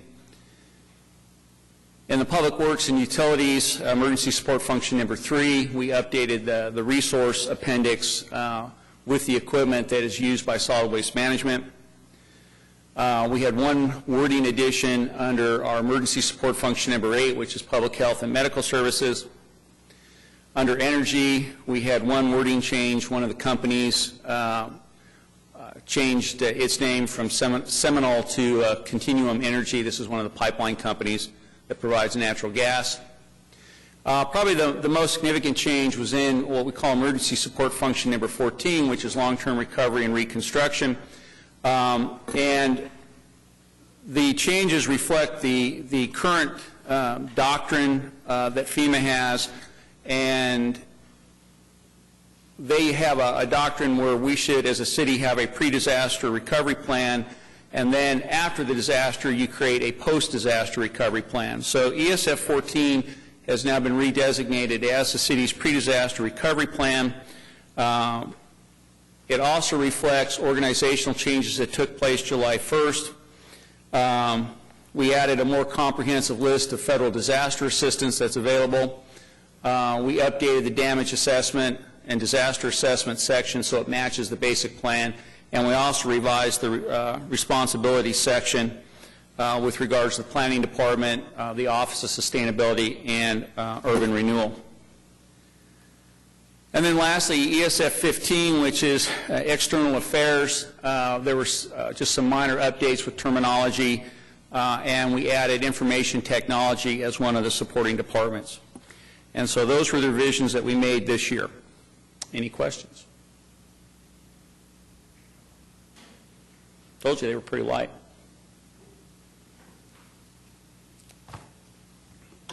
All right, questions for Frank? All right, Frank, thanks very much. Thank you. All right, and we need a motion to approve item 9M. The item. Cast your votes. It passes unanimously. Item 9N is a salary continuation. I understand we do not need executive session on this item. How about a motion then to approve item 9N? Cast your votes. It passes unanimously. Item 9O, I understand we do not need executive session, so a motion to strike would be in order. Cast your votes. Item is struck from the agenda. Item 9P is claims recommended for denial. Is there anyone here hoping to speak under any item listed under 9P? All right, how about a motion then? Cast your votes. It passes unanimously. And item 10A is claims recommended for approval. Is there anyone here hoping to speak on any of these items? All right, how about a motion then to approve item 10A? Cast your votes. And it passes unanimously. That puts us on to items from council, and we'll start with a resolution that would approve travel arrangements for myself and Councilmans McAtee and Pettis and the National League of Cities coming up in November. Is there a motion there? All right, cast your votes. That item approves unanimously. Elsewhere, items from council. James, do you have anything for us today? Oh, missed item 9B. I'm sorry, 11B. This is a motion for Councilman Pettis to attend the National League of Cities event in Miramar, Florida. How about a motion there? All right, cast your votes on item 11B, and it passes unanimously. Now, James. All right, Ed? So, yeah, I read with interest this article Bill Crum did on the financial disclosures. He actually did me a favor because he helped me realize that mine wasn't in, so I addressed that. But he was asking me a lot of questions that I couldn't answer. I'm still not sure I understand quite a bit about it. And if it wouldn't have been so, if I knew it was so simple, I think I would have dealt with it a long time ago. But one is just the investments. I guess I thought you had to put your investments, but really we just have to put the bank. I guess, and does it matter if that bank deals with bonds? You might want to talk to the Ethics Commission because they can explain it more succinctly. Did you meet with them at some point in the last year? We have, but I have a specific question about our ordinances, because now we have two. We have the state, and then we have the city gift policy. So we have to declare if we receive a gift. This says that we have to declare any kind of financial or of any sort with a lobbyist. So I guess one question would be, how do you know if somebody's a lobbyist? There's a mechanism for that, I guess. Thank you. They'll be registered as a lobbyist. Where do you find that? On the Ethics Commission website, they're registered as lobbyists. So if you have any kind of financial relationship with a lobbyist, you have to report it. If they're not a lobbyist and you receive a gift, we have a city policy that says you have to declare that. What happens if you receive a gift and it's to your business? It's not you individually. Say I wanted to build a surgery center or something, and I went to constituents in the ward and I asked them for a donation to my business to help me get that surgery center built because there would be a public benefit to that. What would I do then? I mean, would you have to declare that under the city's gift policy? Why? But legally, I mean, with the city's gift policy, if somebody gives me a gift personally, I have to declare it. If they give me to my business, do I have to declare it? You would have to look at the gift ordinance and see on that specific question. I think you have to go beyond it into the intent of the ordinance, and if that gift was meant to influence you or something along those lines. But if it's not meant to influence me, then I can receive a gift to my business, and I don't have to declare that. Well, I don't have the ordinance in front of me, but I believe it has to be someone that's doing business with the city. It's not just someone gives you a personal gift, and they're not trying to get some type of approval from the... So if they don't do business... You need to look at the language of the ordinance specifically. Can you help me with that? Can you look at it and get back with me? Yes. Okay, thank you. All right, Larry? Thank you, Your Honor. I'd like to report on a great neighborhood meeting last week that the Windsor Forest Neighborhood Association had. And after that meeting, outside of that meeting, there was a meeting held under the auspices of Sergeant Scala with an apartment complex in our area, and also a neighborhood president, and that was very positive.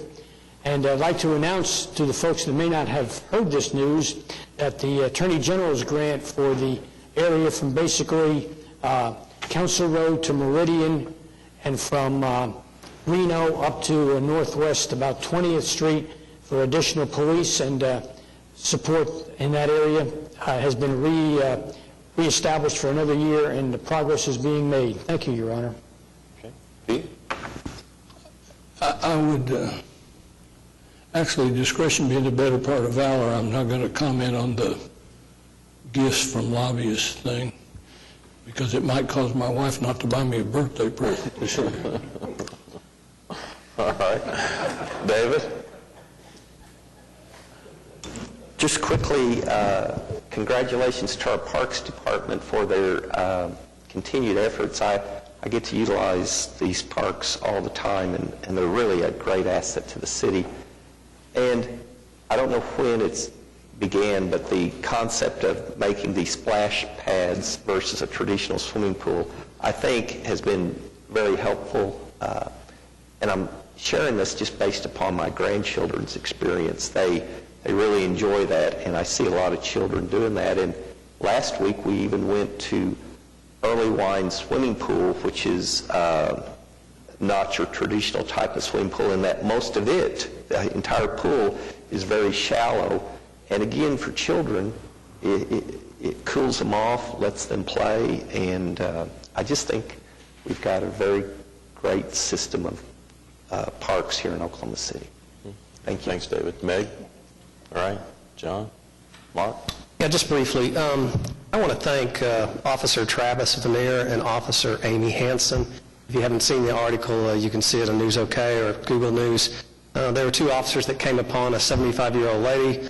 Her predicament was a broken down scooter. She was trying to get to the Walmart to buy a birthday cake for her 75th birthday, and they took her in, they took care of her. As a result of that, this thing went viral. Miss Carroll received gifts, cards, money for the repair of her motorized scooter, so I'd like to thank the two officers for their act of kindness. I'd also like to congratulate Battalion Chief Kirk Wright.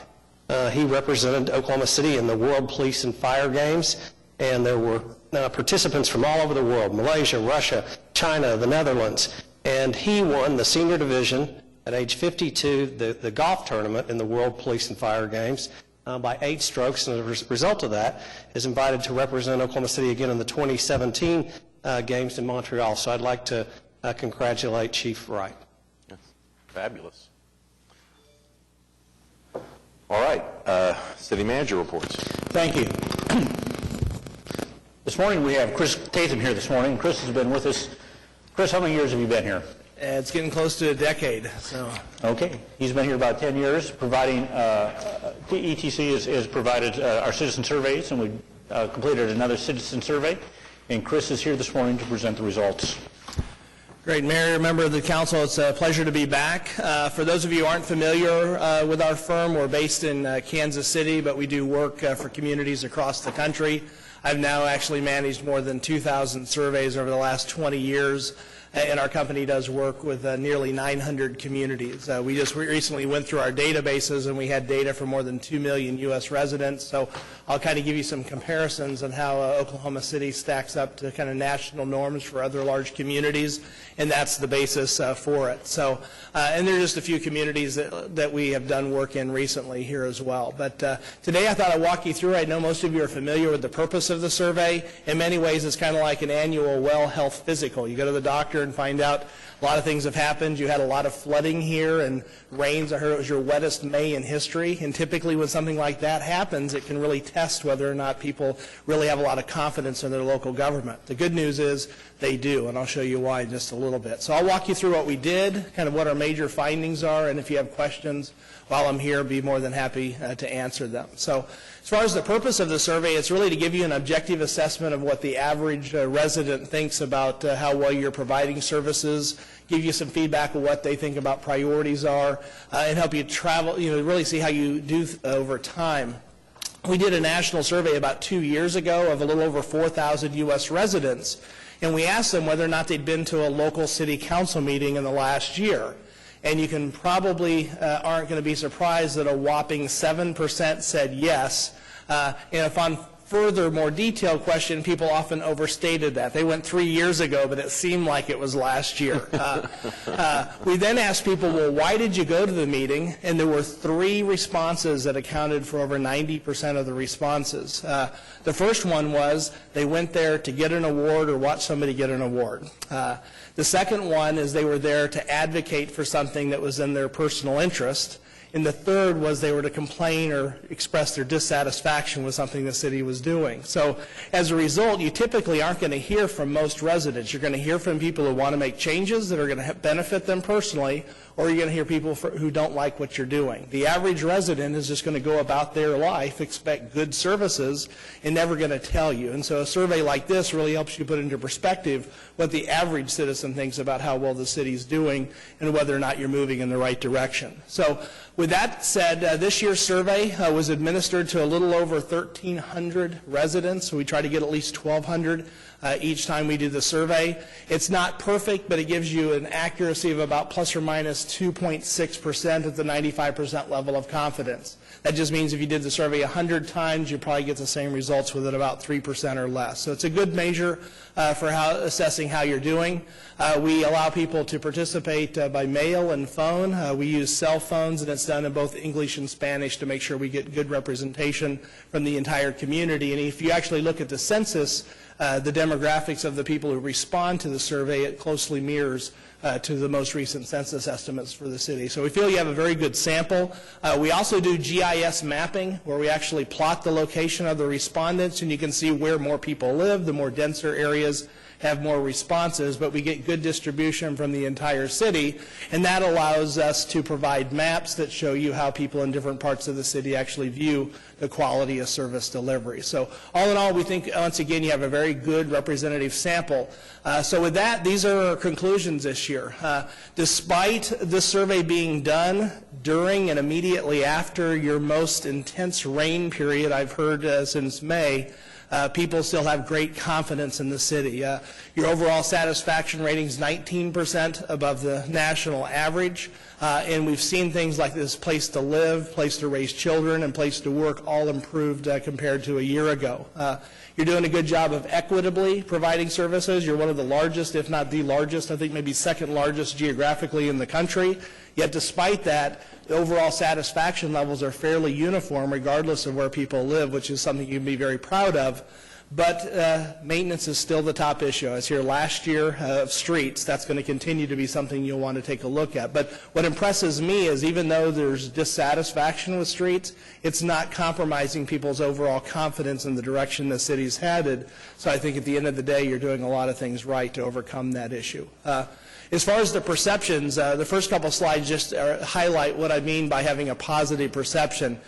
We ask residents to rate things on a scale of 1 to 5. 4s and 5s are excellent and goods, or maybe satisfied or very satisfied. You can see in this chart, we have them rate the city as a place to live, work, raise children, to rate the city as a city, whether or not it's moving in the right direction, place to retire, visit, and whether or not you demonstrate sustainability. One of the most important questions, at least in my opinion, on the survey is right in the middle of this. When residents rate, is the city moving in the right direction? You'll see only 6% of the respondents give negative ratings.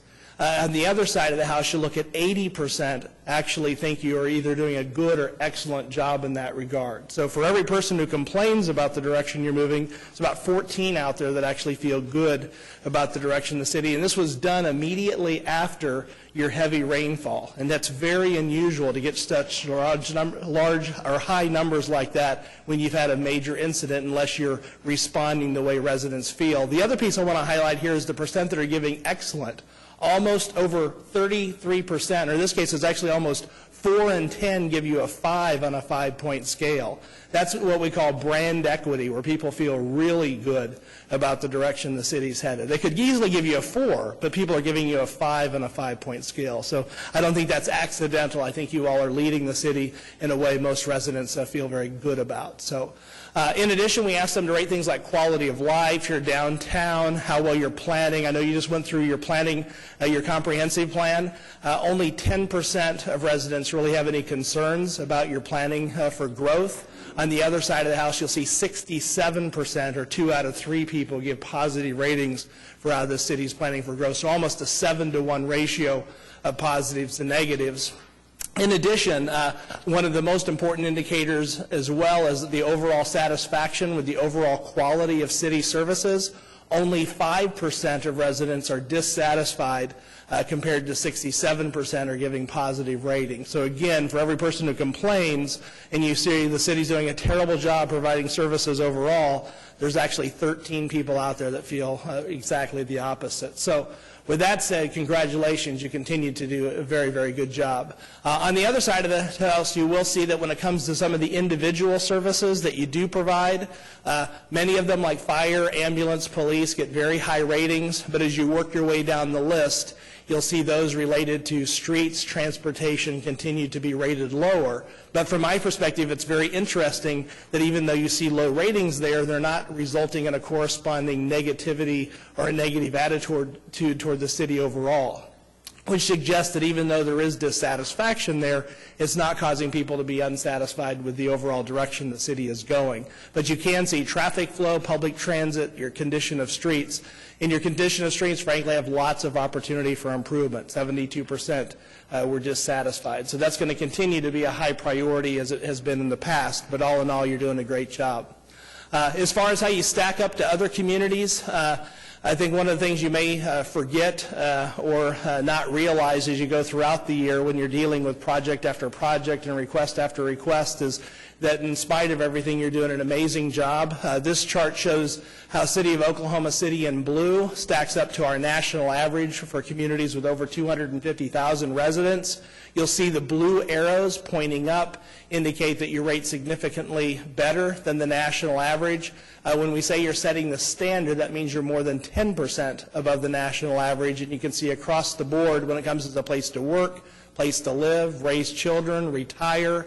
When it comes to the overall quality of city services and how well you're planning for growth, you're setting the standard in all those areas. In fact, when it comes to planning for growth, you're almost double the national average. Think most large communities only have 1 in 3 residents giving positive ratings for how they're planning for growth. You get 2 out of 3 getting positive ratings.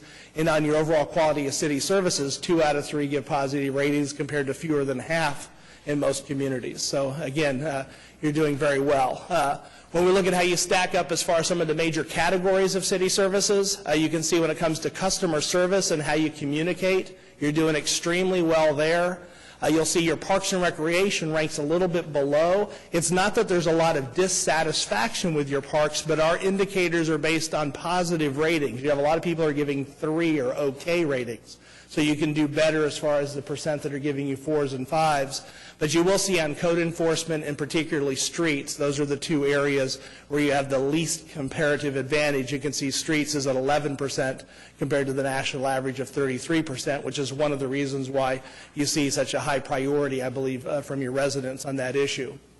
And then when it comes to things like utility services, you can see you're doing great across the board. And utilities are important because that's one of the places where staff interact the most frequently with residents. And cities that don't do utility services well oftentimes have problematic issues related to customer service. And the fact that you're doing a good job providing utilities, I think, is contributing to the overall perceptions that people have of the quality of customer services that you're providing.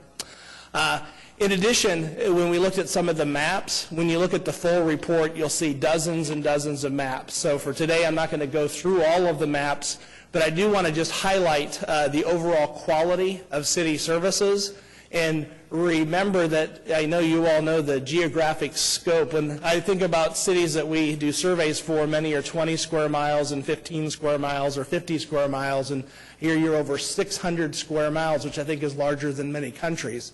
And I see a map that's pretty much almost the entire same shade of blue. In other words, regardless of where people live, you'll see a couple exceptions that are dark blue, which gives you very satisfied, or a little off-white. There's the more the neutral rating. But for the most part, you're delivering the same level of service regardless of where people live, given their expectations for the service. And that's very, very difficult to do in large geographic areas. So at the end of the day, regardless of where people live, they have about the same level of satisfaction with the overall quality of city services. There are some exceptions for individual services, but for the most part, you're doing an equitable job of delivering those services. As far as things to take a look at as you're moving into the future, are just some of the short-term changes from last year to this year. A couple things that we notice is perceptions of just the community indicators of places to work, raise children, and live. Those all went up significantly. Information about city services and programs improved significantly compared to last year, as well as your website. So those were some of the areas that made notable decreases. Areas that decreased from last year were perceptions of park maintenance, your streets, your code enforcement, but it's not unusual after big flooding issues to see decreased ratings with streets, code enforcement, and maintenance of facilities and parks, which oftentimes are impacted negatively by debris and other things that result from flooding. So that didn't surprise me that much. Chris, didn't code enforcement peak a little bit last year? It did. Code enforcement went up a lot, and so it actually returned more to where it's been historically. So you had kind of the opposite effect last year, as we had an abnormally high increase. This year, we did the survey right after the storm. But, you know, all in all, when I look at your overall ratings, I don't see anything major to be concerned about, given that your overall satisfaction levels continue to be very, very high. Chris, what's the detail on that enforcing sign regulations? Is that people running stop signs and things? No, typically that tends to be with people who post signs like, you know, lose weight, call, you know, Jim Bob at this number, those are the kinds of signs. Sometimes it can be with your commercial signage too. We don't break it down to specific, but those are the kinds. Sometimes there can be annoyances, signs that even commercial folks put out, and how well you're controlling that given what people's expectations. So that did drop this year as well. But again, those kinds of things sometimes can be impacted when there's flooding and a lot of debris and things floating around. That can sometimes impact that. As far as your top priorities, as you move ahead, without a doubt, streets are it. They've been the top priority for residents. More people pick condition of streets as their top priority than they do for the top 3 issues combined in any other category. You see that overall almost 8 in 10 residents think streets should be one of the top priorities for the city. Police actually has the second highest percentage of first place choices. It's in third overall with the combined top 3, and you can see traffic flow is the second with the top 3, but it has slightly fewer people are giving it as a first choice. But streets will continue to be a high issue, and you see that one of the things that we do as part of our analysis is we look at not just how well you're doing, but also the relative importance of the issue. And the idea is if you were doing terrible in something that nobody cared about, probably don't have to worry about it. In other words, if nobody's worried about the problem, and you invest $1 billion in it, nobody's going to notice, or they're going to think you used the money unwisely because they might have thought it needed to go somewhere else. The things that tend to be the top priorities are things that people care a lot about, and they're not satisfied with your current performance. And you can see that 79% of residents picked streets as one of their top priorities, and it was the lowest rated service, which is the reason it has the highest investment priority ranking through this analysis. And this is for those of you who are left-brained and like lists. If you like pictures, this is the same information. We just show it from left to right as how important the service is, from bottom to top is the overall satisfaction, and the things that tend to be the higher priority are those that are higher importance with lower satisfaction, which you can see are in the bottom right. And that condition of streets really stands out when you look at this chart. Police is something that you're doing a good job at, but people want you to continue doing a good job in that area. So just when it comes to some of the areas, we broke it down further. In code enforcement, it was the cleanup of debris. That was the area that people thought was the most important area to emphasize. Maintenance, as I already mentioned, were streets, both major and neighborhood streets. In Parks and Recreation, it was your walking and biking trails and the maintenance of city parks. So overall, it's streets, but when we looked into some of the departmental areas, we got some insights as to how you might perform better in that departmental area of service. So just again to summarize, overall, despite a challenging spring, people continue to feel very, very good about the direction the city's headed. Only 6% are dissatisfied, 80% feel you're moving in the right direction, and your overall satisfaction rating continues to tower among compared to other large communities. But I think the streets issue isn't going away. The good news is it hasn't negatively affected the overall perception of the city, which I think means that you're doing a lot of other things right. So with that, I don't know if there's any questions or anyone has questions for me while I'm here. Mayor, I'd be happy to answer them. Any questions? Remind us when the survey was done and how many responded? Late May through June, and we had 1,370 respondents. Okay. Mayor, because of the street rating, I did ask Eric to put together some of the efforts that we're doing on streets. It's very important. We're not ignoring the condition of the streets. We know we've got some challenges out there. And so I've asked Eric just to put together a list of some of the things that we're doing. Some are existing, some are new. But the magnitude of the number of potholes we've repaired over the last few months is significant, and we are continuing multi-phases of street maintenance efforts. Yeah, thank you, Mr. City Manager. I think one of the things that we realize is that our 2007 bond issue provides for the majority of our street improvements in Oklahoma City. Of that bond issue, which is nearly $800 million, 500 of it is towards streets, and we're completing more streets each and every year. One of the indicators that I've brought to you in the past is what we call the PCI index, the Pavement Control Index. It's a scale of 0 to 100 on our streets, and that has been ever increasing each year. So about 4 years ago, it was a 60 out of 100, and we're talking about the average of all streets together. We're just this past year now at a 64. So we are moving in the right direction from a quality perspective, but I think as mentioned in the survey, having some of the storms and things that we experienced in the last month coinciding with also the survey, number we've also used, we average about 80,000 potholes a year. It's a large number that we like to reduce. Just since May 1st, we've already fixed 35,000 potholes just from May 1st until today. And so we had a significant pothole challenge that Streets has been very active on. And I do think that that probably went towards the survey somewhat when we start talking about satisfied citizens with our streets. But we've got a number of other programs. What you saw on your council agenda today, of course, was our partnerships with Oklahoma County. We also have great partnerships with Cleveland County as we continue to do roadway improvements all across the city, so it's not just the bond issue. We also, 3 past years, now we didn't get to do this last year, but we've also had council support for general fund resurfacing projects. So those occurred in 11, 12, and 13.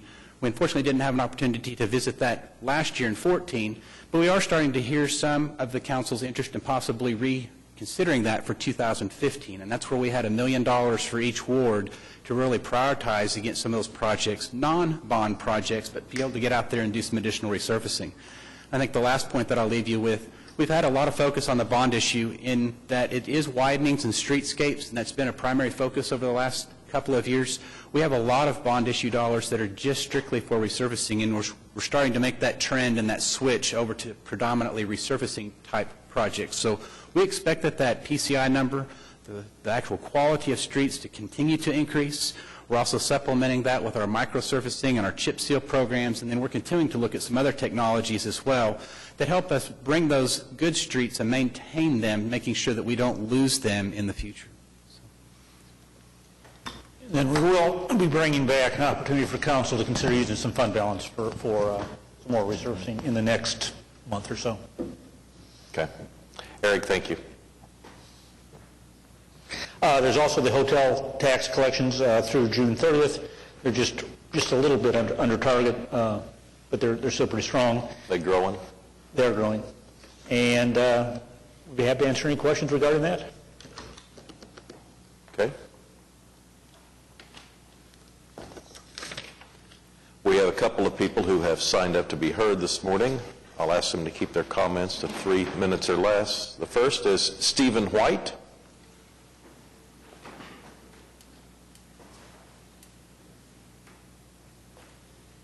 Congratulations on your recent report card. Bravo. I'm Stephen White. I live at 2716 Northwest 44th Street in Oklahoma City. That's in the Mayfair Heights Urban Conservation District. And my particular street specifically is between Stinson and North Miller. I have confidence in this city and understand that maintenance of our streets, of course, as we've been told just recently, is a top issue. I'd like both consistency and transparency, however, with the city regarding the use of asphalt to repave our neighborhood as opposed to what has been going on for the last 60 years in my neighborhood. In my neighborhood and our streets going east and west, it's concrete. My particular street, if you were to walk down my street, there's one major crack in the whole block, and the south half of my street had fairly recently been redone in concrete, and it's a very smooth street. I have several reasons why I'm opposed to asphalt being put on directly on concrete. The cracks and the problems you have geophysically below are still going to be present, and you're still going to have cracks eventually through residents and other engineering reasons to come up. But that's kind of a sidebar.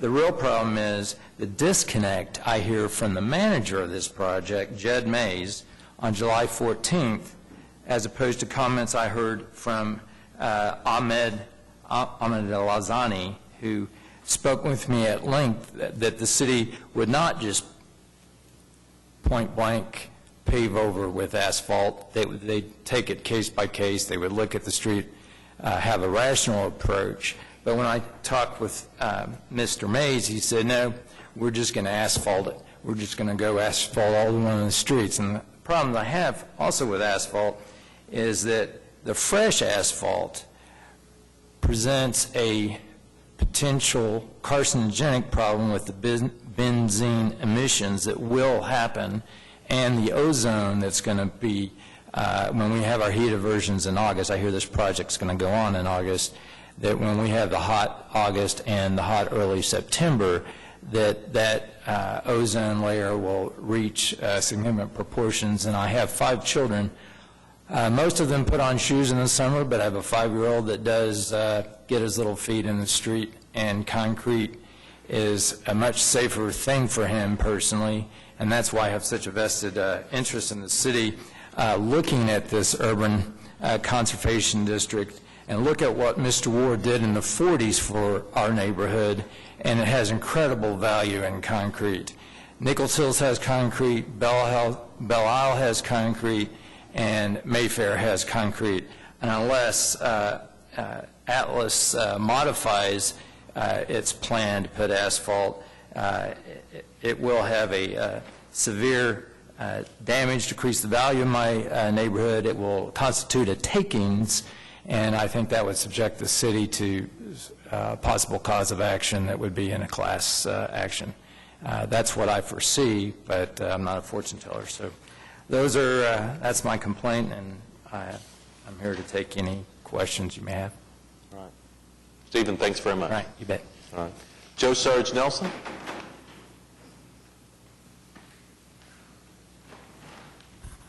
I'm getting old. I'm here today in reference to a replica and a package, an invitation that was sent to each one of you. An event that's going on for the very first time in Oklahoma will be at the state capitol in the rotunda on the second floor just outside the governor's office. The list or the program that was sent to you is a respective list of guest speakers and guests that we'd like to have on hand to speak. I'm here today because Oklahoma City is Oklahoma's capital. And since it's being done for the very first time, I've had over 150 invites sent out from every police department in Oklahoma County, a few from Canadian County and down in Norman and Cleveland, and all of the sheriff's departments, the U.S. Marshals, Secret Service, and things like that. And I've had a good response from most of them, some I know personally. But I came here today because Oklahoma City, just like that report just said, reflects on just how well you all have done. You represent our state's capital city, Oklahoma City, very well. You've done hard work, and it has shown. And I sent all of you all that packet for that reason. And I had sent also a request that our mayor, who represents the people of Oklahoma City, to speak in this agenda. Also, the chief of police, Bill City, to also speak. He represents Oklahoma City. And Sheriff John Wetzel, who speaks for Oklahoma County, which Oklahoma City is a part of. And Rita Aragon, who is the general of the National Guard, retired. She now runs the state's Veterans Administration Office just west of the Capitol. I spoke to her personally, and she's going to speak, and the governor herself. All these are the formation. The reason I'm doing it so early, because a lot of people got a lot of things on their agenda, and if you don't start early, it's not going to happen. It's coming to rather well. I've got over 150 answers so far, and I'm hoping that you all come and be a part of it. You're a part of what made Oklahoma great and Oklahoma City, and without you, we're in trouble. It's just that bottom line. And this is the first event of its kind, and I do hope you come. Ronnie K. with Mr. KOMA Rock and Roll is supposed to be the MC on hand. I think he's got a conflict there, and he has requested another person. He's got another person standing in his, in his place. But the program will go down effectively as it is. One thing I want you to remember, there's not a political nature of this American flag at all, nor is it have any relation to religious content. I've been asked that by a number of people. It's all about the American flag, nothing else, nothing. So I do hope you come and enjoy yourself. I'm sure you'll run into some people up there you'll know. And with respect to the council, I thank you for your time. Thanks, Joe. Jim, can I just ask you, I thought the arguments on the concrete were persuasive and intriguing. Do you have a thought on that, on asphalt on top of concrete? Well, we oftentimes do life cycle analysis on concrete versus asphalt and take alternate bids. We don't do that on every project, but we do that on a number of projects. Even though with the cost cycle, concrete lasts longer, but generally the cost of the concrete is more expensive. And so with cost effectiveness, the information about the carcinogens and whether or not it's a taking or not, I'd never heard that argument before. I mean, I know there's potential a number of carcinogens in life. One thing that's been frustrating, and I've talked with Eric, and I know you know this, but the contractor wants to do a square mile, and they just want to knock out the whole square mile that's on the bond and just treat every street the same. And I think that's been frustrating because we've got, for example, streets that are also on the bond where we have to wait because the contractor wants to do everything in a square mile, but we get some of what we heard here where every residential street is being treated the same regardless of its condition.